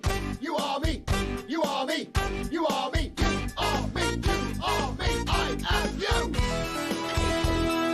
It'd be great if they do it. Do they have a trumpeter at Sutton? I mean, it'd be great if they can get them singing it like that. It would be great, wouldn't it? Yeah. I also was slightly inspired by the idea of, I mean, the dream is, they play it out of a speaker. Yeah. And suddenly the whole Sutton fan base at the home games are doing it. Yeah. And I was slightly inspired by that thing, because my brother's a Chelsea fan, you'll be glad to know. And they have that song, don't they, each time? And everyone knows exactly when the claps come and when you shout Chelsea, Yeah. Liquidate. It's nice when you have something where you know when to shout and yell and clap. Yeah, well, are they going to play it on the PA? I'd like to think they would. They'll play it over the PA at some point, won't they? Yeah, kicking off time, yeah. I'm kicking out time, mate, maybe. Was that clear the ground quickly? Was that actually you playing the trumpet? Yeah. No, it's not. They've got these things now where you can get the sounds on a keyboard. Yeah. So just like a sampler thing. Oh, yeah, very effective. I came in about 1981, I think. Yeah, it's been a while, Andy. Yeah. You've not heard of them. Well, I do know that. People at Fairlight are listening. It's a reasonable assumption. You see a trumpet, you hear a trumpet, you imagine it's... No, well, I do easily understand fooled. that. Easily fooled. Actually, in your defence, Andy, that was a proper trumpet. I had to, for my act, I had to lift up a trumpet. This is for a couple of shows ago. And it had to just mime 2 notes in my stand-up act. And I needed a trumpet prop. And when I need a prop, money's no object. And I thought, I'll go into a music shop. They'll have a trumpet, because the show was that night. Yeah. And for just miming to 2 trumpet notes, I bought that trumpet for 300 quid. Can write it off, though, against tax. It's it's a justifiable... Great dedication there. Now, Tim, the other thing, when you commit, you commit. And as we know, because I think you did the complete Columbo episodes and restaged them. But your alter ego, and we've talked bits about, of, bits of. It's called Plastic Elvis. You go out and you perform as the king of rock and roll. But you've now written and made a film, Rockabrella Fella, and a kind of Elvis-style movie with all original songs in the style of Elvis. Yeah, I mean, there's 26 songs that I wrote for it, so it's kind of it's a bit of a running joke in the film, actually, that he keeps bursting into song, which is very similar to Elvis films. Yeah, exactly. So it's like Blue Hawaii, but without the charisma or the great location. I was going to call it Blue Hastings, actually, at one point, but we couldn't find anywhere down there to film. But So I just put all my mates in it, and it's I've shown it once to friends and family and cast and crew, and now this is the first. Tomorrow night is the first public showing. Excellent. But what's happened that I wasn't expecting was that pretty much everyone who came to the first one is just bought tickets for the next one. So it's like identical audience, but I've charged them this time. Is it sold out? Are there tickets still available? It is sold out, actually, yeah. But we're planning on maybe doing it, if we can find some cinemas that are interested. Yeah. We might do a little tour of just going to cinemas. There's a little half-hour Q&A with the director, who I hear is a right moron, by the way. It's me. So we'll be doing that. That might be a little extra thing just to mess about and do. Lovely. So Rockabrella Fella, do look out for it. So Tim, I'll tell you something else I'm doing. I meant to mention to you guys. Yeah. In keeping with a long line of tradition of comics going on before music acts, I've accepted the offer to support Engelbert Humperdinck at the Birmingham Symphony Hall. Oh, fantastic! That's got really half an hour of quick fire puns followed by "Please Release Me." Exactly. Well, "Please Release Me" was #1 when I was in my mum's womb, actually. So which was even a gag before I got there. But so they said, "Would you come and do 20 minutes?" And I thought, well. Yeah, I mean, you know the story when Tommy Cooper supported the Police. You know that story when because Sting was a big fan and Tommy Cooper sort of, obviously they all wanted the Police. We want the Police. Yeah. Tommy Cooper came on, by all accounts, died. Oh, dear. And he walks, which is very rare for someone like that, absolute genius. Yeah. As he walks off, I mean, this is a story I heard, walks, and Sting's standing in the wings, and as he walks past me, he goes, "Follow that." Oh, brilliant. So when is that, Tim? When are you doing that? That's September the 11th. I'll leave those jokes to you. Oh, but okay. Oh, dear. Well, Tim, always good to talk to you. Best of luck tomorrow night with Rockabrella Fella. And thank you very much. Let's hope they're going to be singing it at Sutton. You've made a bit of a slow start, haven't you, really? In the sort of lower reaches of the table currently. 2 draws and 3 losses. I mean, I'm a big fan of hitting the panic button early, actually. I don't like it when people go, "Well, it's only the start of the season." Yeah. Before you know it, it's the end of the season. Yeah. Nice one, Tim. We need some results. We'll catch up with you soon. Cheers, All the chaps, best. bye. Take care. See you soon. There's Tim Vine there. Thanks, Tim. Yeah, well, I say he does commit, Tim. He's done a whole Elvis film. He's a very funny man too. So let's hear from some of the gaffers. We're going to kick off with Ruben Amorim after that defeat at Grimsby. Was an embarrassment, and those scenes of him sitting there with his little ball that's been multi-memed and gifted That since. whole programme in the psychiatrist's chair. It was. You watch a man go right through every particular ringer. They play Burnley tomorrow, need to bounce back, and Ruben Amorim has talked about his range of emotions as Manchester United boss. If you are in one way, if you have this kind of behavior, you have to understand that that is you have things that is good on that type of behavior, that you have the other side of the coin. So I understand that, and again, sometimes I want to quit. Sometimes I want to be here for 20 years. Sometimes I love to be with my players. Sometimes I don't want to be with him. So again, I need to improve on that. It's going to be hard, but now I'm focused in the next game. Just get the thing. He's too honest for his own good, this fella, really. It's heart on the sleeve, isn't it? Yeah, Really? I felt that all the time with him. But the optics of that, they were kind of McLaren-esque. It's odd. You know, the best managers, like Thomas Frank, they're flexible. They change the system within games. Yeah. You can't be wedded to one way of playing. I don't care who you are. It just never works. You've got to make adjustments. Newcastle head to Ellen Road. We were just giving our predictions in the Falls panel. No Isak still. That situation yet to be resolved. Maybe getting a little bit closer to fruition with the incomings. Eddie Howe talked about where he stands on the situation. Yeah, of course, I would have a preference, but ultimately you've got to look at all the information. So, of course, I have a footballing preference, but then you've got to take everything else into account. You can't just be oblivious to things that have happened. So I'm sort of in that position, really, where I'm trying to separate myself from it because, as I've said so many times, I have no control over it. So I'll let everything take its course and then deal with the eventuality. Yeah, it looks like it's playing itself out with Voltemada coming in. And finally, Angelina Kelly, our very own, she sat down with Chelsea women's manager Sonia Bompastor.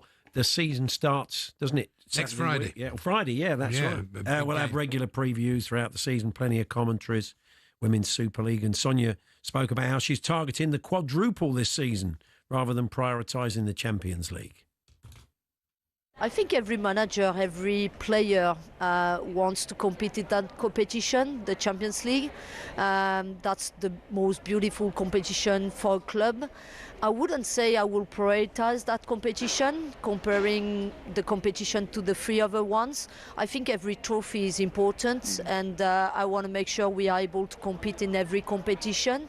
But for sure, if you look at our history, if you look at our trophies, the one who is missing is the Champions League. So we are really excited again to start and kick off in this new competition, but we want to make sure we are able to compete in all four of them. And again, the quadruple is something we will be looking forward and looking for. We know it will be difficult. All the teams want to beat Chelsea. We are the holders in the three domestic competitions, and that's a nice feeling to have, to just start the season with having this feeling where everyone wants to beat us.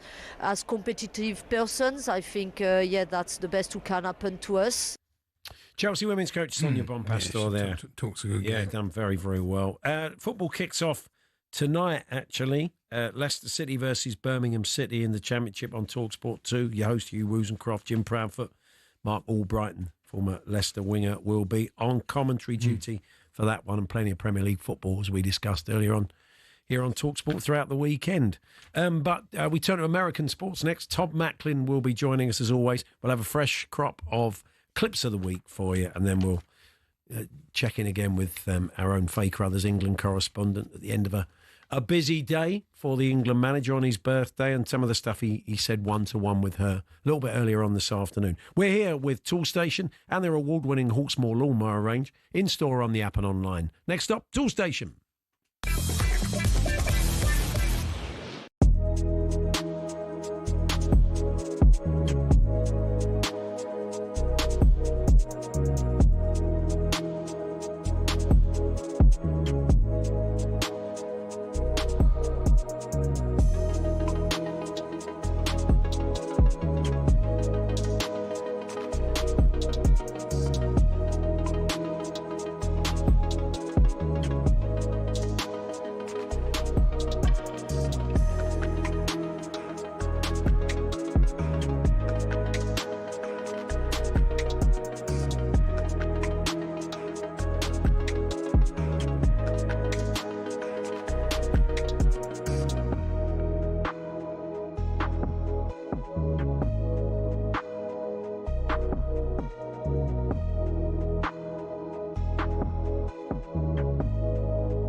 It's time then to turn to the world of American sports, and we're joined as always by our man Todd Macklin. Good afternoon, Todd. Hi, boys. Now, there's no doubt the biggest story in US sport this week is Travis and Tay-Tay, but we'll come to that later because in the last sort of 15 hours, another story has usurped it, and it's this big trade of Micah Parsons to Green Bay Packers from the Dallas Cowboys. It's been a bit of an Isak. There's been a bit of an uneasy situation where they were trying to get him to sign a new contract, and he wouldn't. So in the end, the Cowboys owner Jerry Jones cashed in and has got Kenny Clark and a couple of first-round draft picks. He's been saying subsequently that he thinks they've got what they wanted. But looking at the odds, the Super Bowl odds of the Cowboys and the Packers after the trade, I think most punters disagree. Yeah, and as a lifelong Cowboys fan, I would disagree too. I don't think there's any way that this trade makes the Dallas Cowboys better.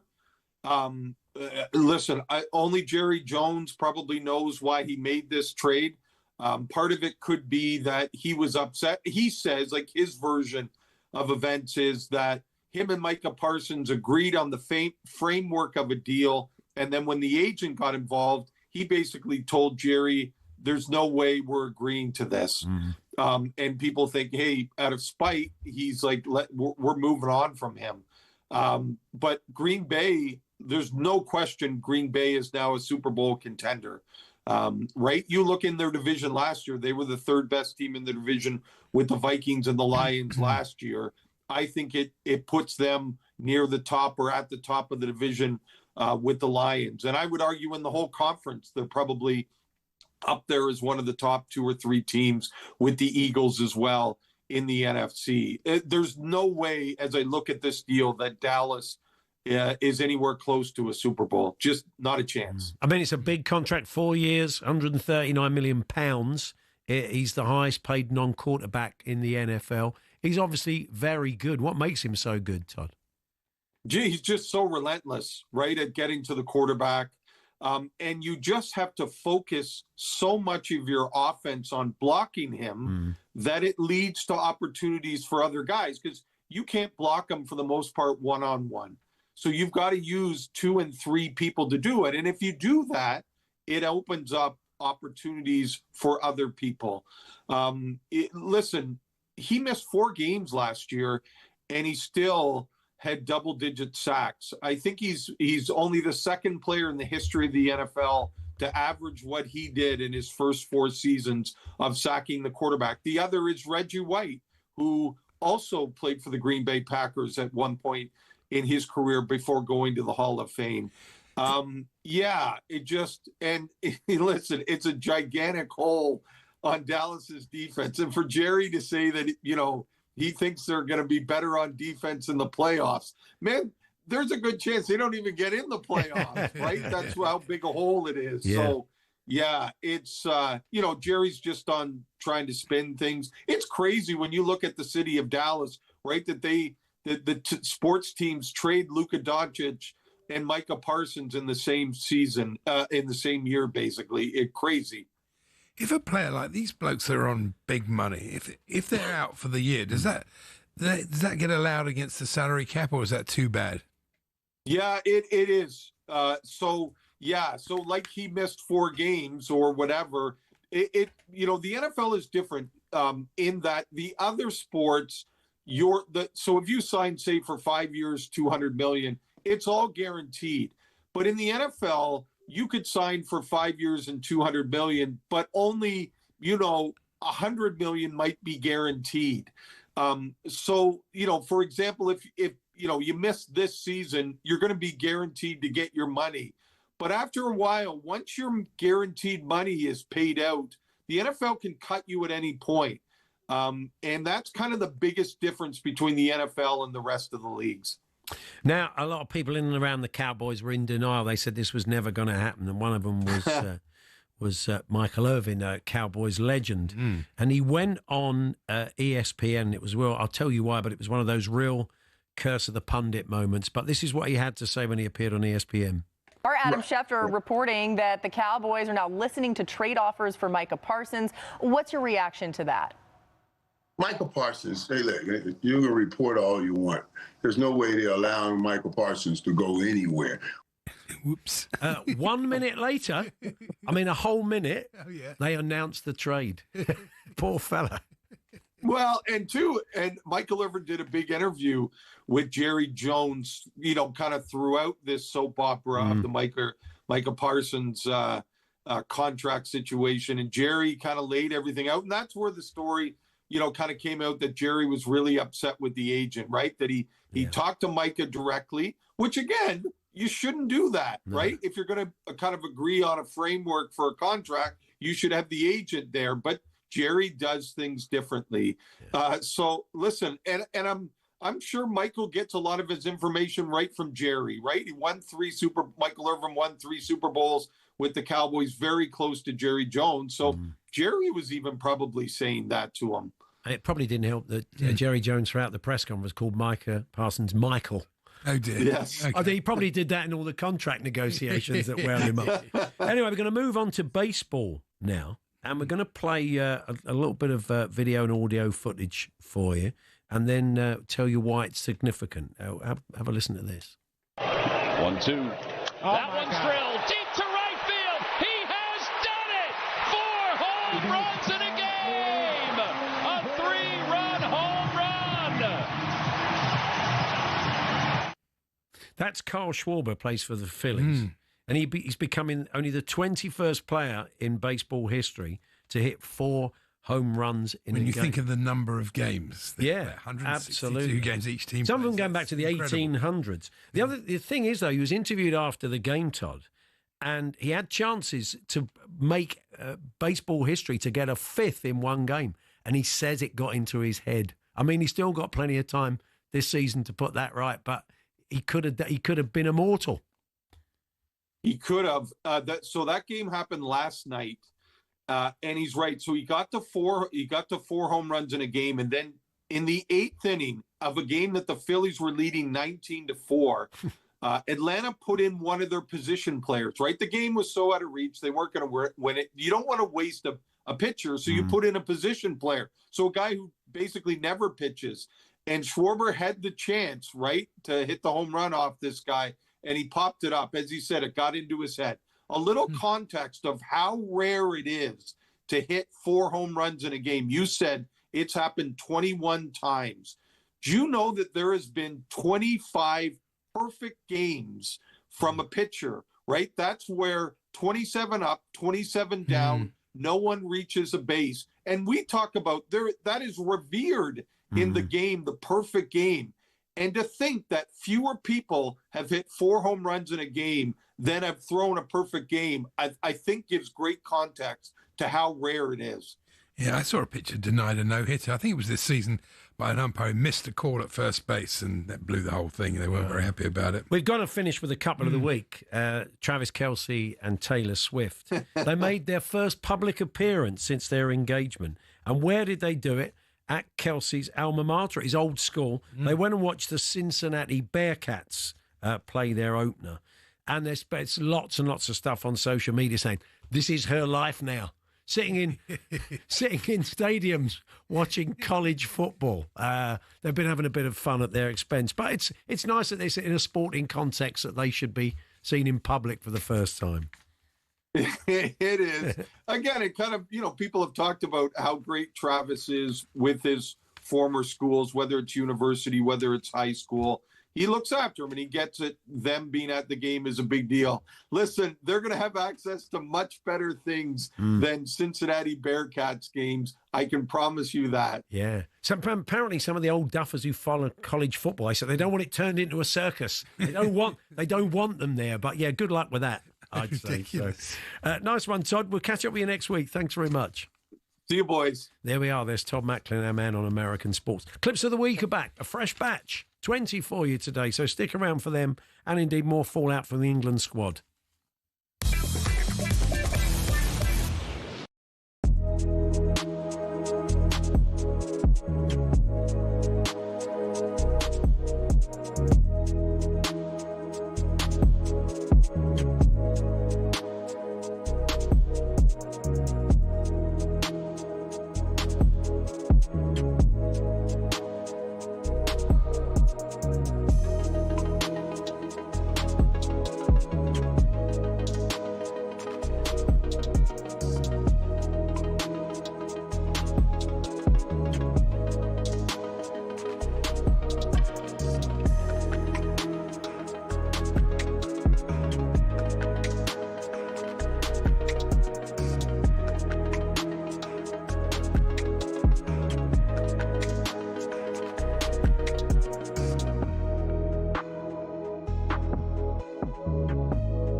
Over the last few years, Formula One has gone from elitist and insular to a global entertainment brand.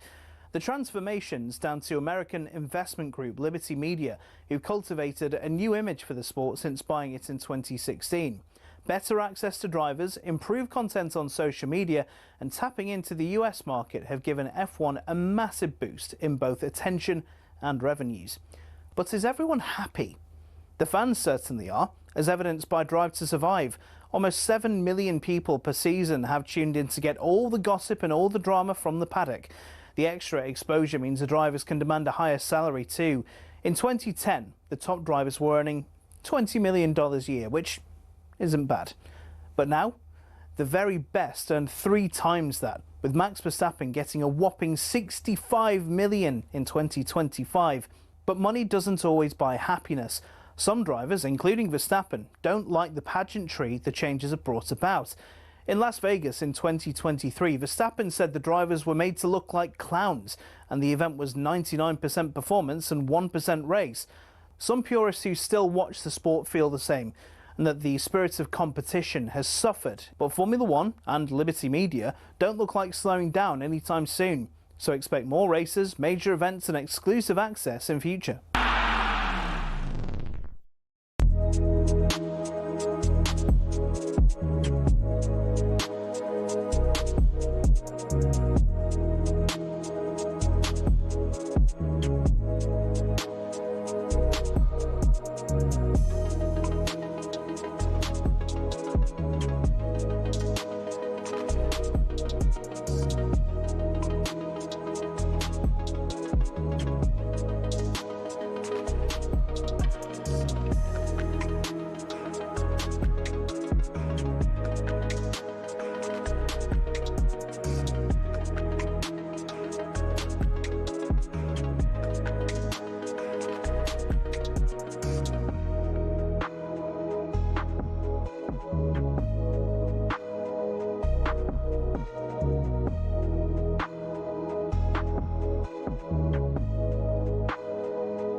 The week on talkSPORT with Toolstation. Next stop, Toolstation.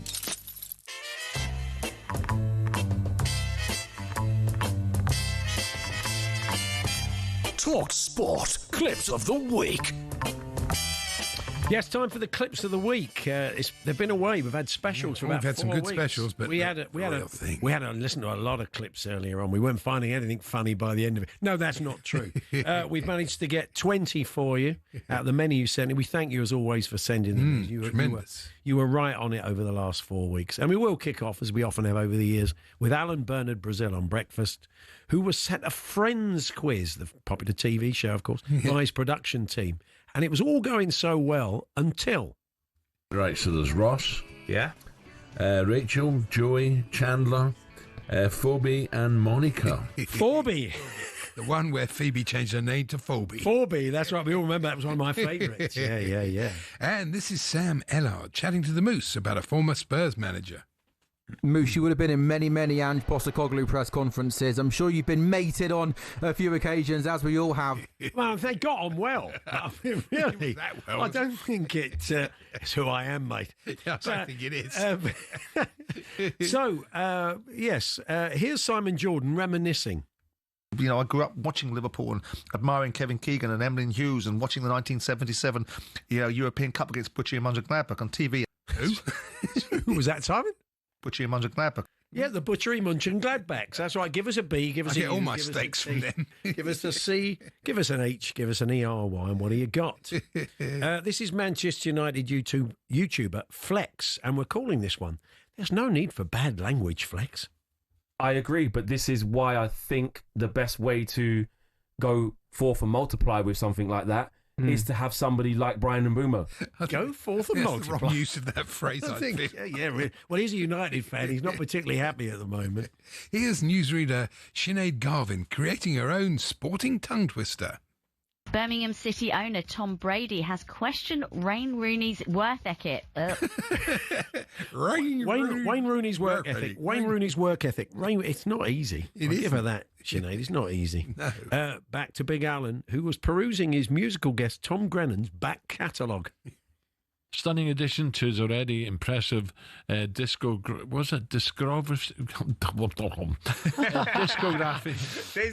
How do you say that? Discography. No, discography. Yeah, I think you'll find it. It's great discography.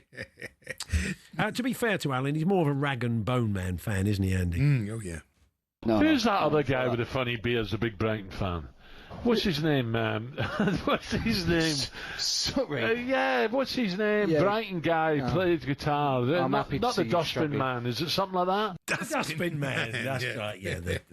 He's only human after all. The Dustbin Man. Staying with breakfast, it was time for the news.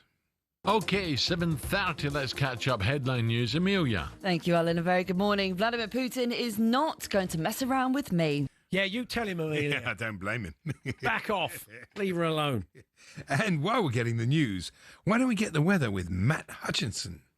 We're expecting a dry and humid day for most of us. What does that mean? It's bright, it's dry, and it's a humid stay. Fantastic. That was a bit Stanley Unwin, wasn't it? This one for the kids. Just 3 out of the 5 words are wrong, but don't worry about it. Jim White now, discussing a Palace and England defender. He's none too happy. He was none too happy with the situation with Eze. What will happen with Mark Guidi? There are a few days left in this transfer window. He might still get his move if he's not Guidi. Yeah, he's not too greedy. As long as you're not greedy, Mark, you'll get your move. This is Jamie O'Hara suddenly getting incredibly serious about superheroes. No, Spider-Man was a superhero. Batman technically is not a superhero because he was just a man. He's John Wayne, right? Was it John Wayne? No, it wasn't John Wayne. I think it was Bruce Wayne. Bruce Wayne. I've never had that intensity in Jamie. Normally, we talk about football, and he was getting properly into that, wasn't he? You could tell. What's next, then? You hear me, DC Comics? Yeah. This is Ben... Has anyone seen Ant-Man? This is Ben Fletcher now with Shock Cricket News. And Liam Neeson comes in for Shoaib Bashir in the 4th test, his first appearance in the long format in 8 years. Liam Neeson. Well, he can play. We've had Irish players before, haven't we? Isn't a problem. No. But he did phone Glenn McGrath, I understand, and said if it is 5-0 to Australia in the Ashes, I will fine you and I will kill you. And remind us not to go round to Dean Saunders' house for dinner anytime soon. Well, actually, I would say, not because you say it, like your job was totally different to Pep's. You had to make chicken salad out of chicken. Yeah. Well, I'll say it easy. Like chicken manure, you had to change it into chicken salad. I think I'll have the chicken salad. Me too, really. If they're the two alternatives. Oh, really. yummy. just a small portion of chicken manure. Just a little bit. I'm not a massive fan. And it was great to get an expert caller on talkSPORT who really knew his referees.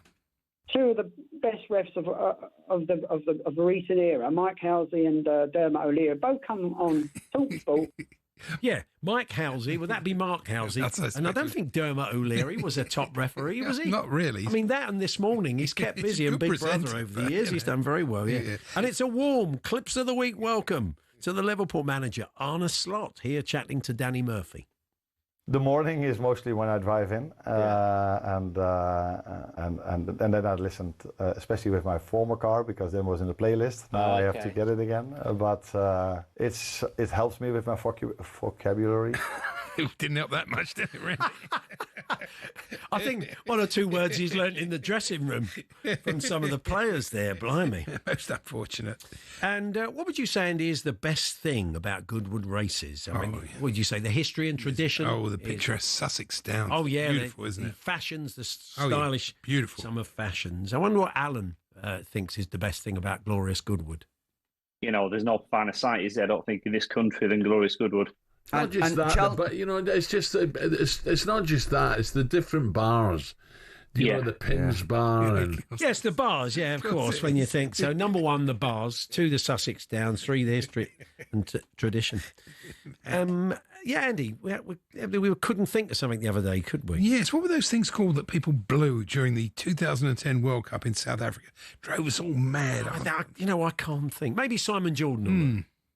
Or if they sell it, then the Man United fans will be out in the street having a party with a bunch of vavulas. Remember those? Yes, I do. No, I don't. I think they were vuvuzelas. Yeah, I remember them. Could have been worse. This is the king of midweek overnights, or the king, should I say, Paul Ross and Kane Reeves. And Kane seemed to be really struggling with a classic old joke format. Knock, knock. Who's there? Knock. Who's there? Graham Potter. Graham who? Yeah, exactly. No, Graham Potter. Oh, Graham Potter. Who you got? Oh, yeah. What? Yeah, brilliant. Yeah, Graham Potter. Oh, yeah.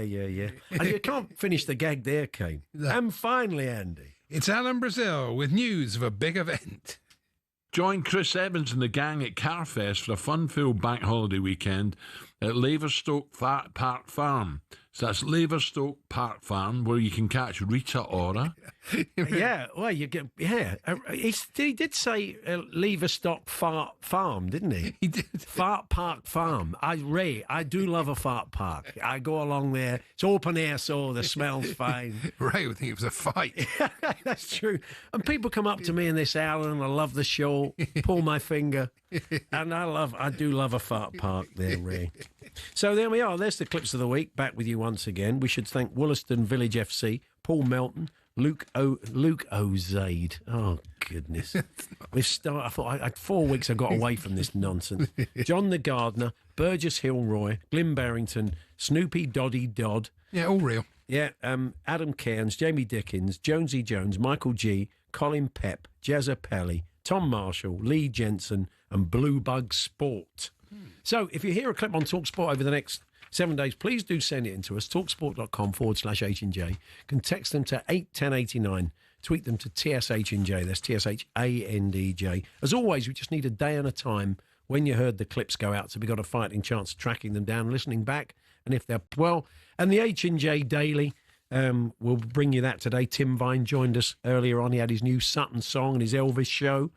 And we were joined by 2 fine boxers. Bit of edge. The guy's fighting a couple of weeks in Belfast. And, it got a bit tasty in the studio. But we'll bring you that and all manner of other stuff this afternoon. Stan Collymoore's thoughts on what's going on in the Premier League this week and England. So, go and check that out. It's the H&J Daily Podcast, wherever you get your podcast. But for now, that was the clips of the week with Tool Station. We're going to rejoin Faye Carruthers, an interview that she did with Thomas Tuchel. Got mentioned once again in the England press conference earlier on. And Thomas Tuchel made a fulsome apology for something that was said that day. So we may touch on that with Faye when we rejoin her. She's had a bit of one-on-one time with him in the last couple of hours. We're here with Tool Station, of course, and their award-winning Hawksmoor lawnmower range, in-store on the app and online. Next stop, Tool Station.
Paul Hawksbee, Andy Jacobs here on talkSPORT. We'll return to the subject of England. Thomas Tuchel announced his squad a little bit earlier on. We're going to do that with Faye Carruthers very shortly. But first, we should remind you that our biggest competition to date has launched today. We're giving you the chance to win Oasis tickets plus a whopping 25 grand. 2 lucky winners, not one but 2, will win a pair of Oasis tickets when they return to Wembley on 27th of September. But that's not all. Alongside the tickets, we're giving you the chance to win a whopping 25 grand. For all the details on how to enter this amazing competition, listen up right now. 18 plus, UK excluding Northern Ireland. For a chance to win, text the word Oasis to 83338 and you're in the draw. Text costs £2 plus 1 standard network rate message. You must have the bill payer's permission. Or you can enter for free by calling 0330 880 3338. All entries must be received by the 19th of September at 9 a.m. This is a talkSPORT limited promotion run on talkSPORT, Talk and Virgin Radio UK stations. Full terms and conditions at talksport.com. Paul Hawksbee and Andy Jacobs here on talkSPORT. Now, we're going to take you back to June because it was referenced today in the Thomas Tuchel press conference. You may recall after the 3-1 defeat to Senegal, it was his first loss in charge, he spoke about the on-pitch behaviour of the midfielder Jude Bellingham. I don't want to dim this down. I don't want to, he should play with this kind of fire. That's his strength. But the fire comes also with some attributes that can intimidate you. I see that it can create mixed emotions. I see this with my parents, with my mom, that she sometimes cannot see the nice and well-educated and well-behaved guy that I see, and the smile and the like. If he smiles, he wins everyone. But sometimes you see the rage, you see the hunger and the rage and the fire, and it comes out in a way that can be like a bit repulsive. It was that word repulsive that set everybody off, and there was a big sort of media storm about it. Faye Carruthers, our England correspondent, rejoins us now. Hi again, Faye. Hello, how you doing? I remember when he had that conversation with you, and as I was saying earlier on, I'm always willing to cut him a bit of slack. His English is excellent as a second language, but now and again you notice him grasping for a word, and I thought that was the situation there. But it does take a big man to apologise. So when he was asked about those comments, he was quick to say that he felt he'd got it wrong. Yeah, and actually, the interview wasn't with me. I was in the room. It was with Adrian Durham and Stuart Pearce the morning after the Senegal defeat. So he's right, and you'll hear him in a second explaining why he made that comment. And actually, being in the room, I knew what he meant, and I knew that he had probably picked the wrong word and would be quite annoyed with himself about it, because it's a very, very strong word. Yeah. And unfortunately, you can't really argue semantics in this case, but you do have to give him, you know, the benefit of the doubt that it is his second language. He literally was speaking to us, doing our hour-long interview that we can do on talkSPORT once a year with the England head coach, and that was the first time that he'd done that with us. Unfortunately for him, it was after a defeat and a camp that was quite disappointing, as the June camp, you know, as England fans we know, tends to inevitably be. But he regretted it instantly, and I think you have the clip, don't you, Paul, of him speaking to me earlier on, justifying it. Yeah, let's hear that now. This is what he had to say to Faye. Well, I created an upset with this word. I used the wrong word. There's no doubt about it. I thought I have a little bit more credit in a live interview and from you guys to do all this in my second language. I just talked too long, and I didn't want to repeat myself, so I used the wrong word in my second language. It's still my responsibility. It was my responsibility, and I'm sorry that I created these headlines. I created the upset. I straight away made contact with Jude to make this very clear. And yeah, from there we go. I should have done better. Has it affected your relationship at all? I hope not. But because it happened unintentionally. There was no message involved, and now it's a moment for Jude to focus on his rehab, and for us to focus on camp. We know that the Bellingham camp are very protective of both the boys, their parents, but I'd like to think they would, listening to that reasoning, it's very hard to argue with what he's saying, Faye, isn't it? You have to cut him some slack because it is his second language. Yeah, without a doubt. And actually, if you listen to the clip of when he was speaking to Aidan Stew, he says amazing things about Jude leading into that. And the thing is, we've all seen the way Jude Bellingham can react sometimes on the pitch. You know, he's a passionate player. He plays with every single inch of his being. He wants to win. He has that mentality. That's what makes him so incredible and what makes him, you know, such a popular player and so integral for what England are hoping to achieve next year.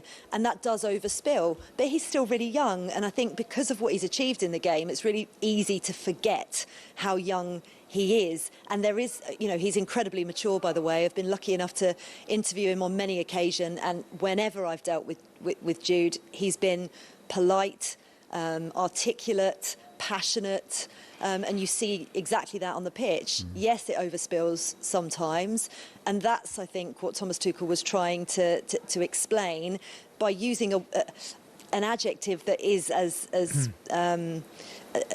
tricky, I think, as the word repulsive and the connotations that then comes with. I think that was problematic.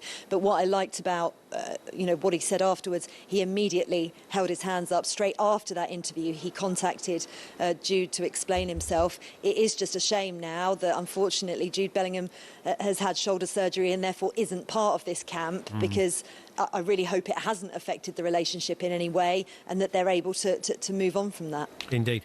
Faye, we're out of time, but good to talk to you. I'm sure we'll hear from you later on talkSPORT. Thanks very much. See you later.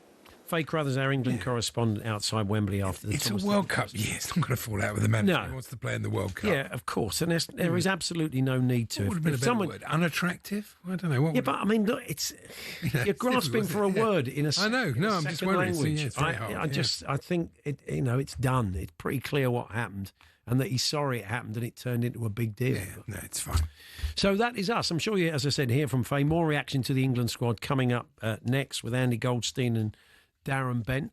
We're back on Monday. We'll be here with Danny Kelly's going to join us as always, reflect on the Premier League weekend. Have a good one. We'll see you Monday from 1, but stick around now for another busy drive with Andy and Darren.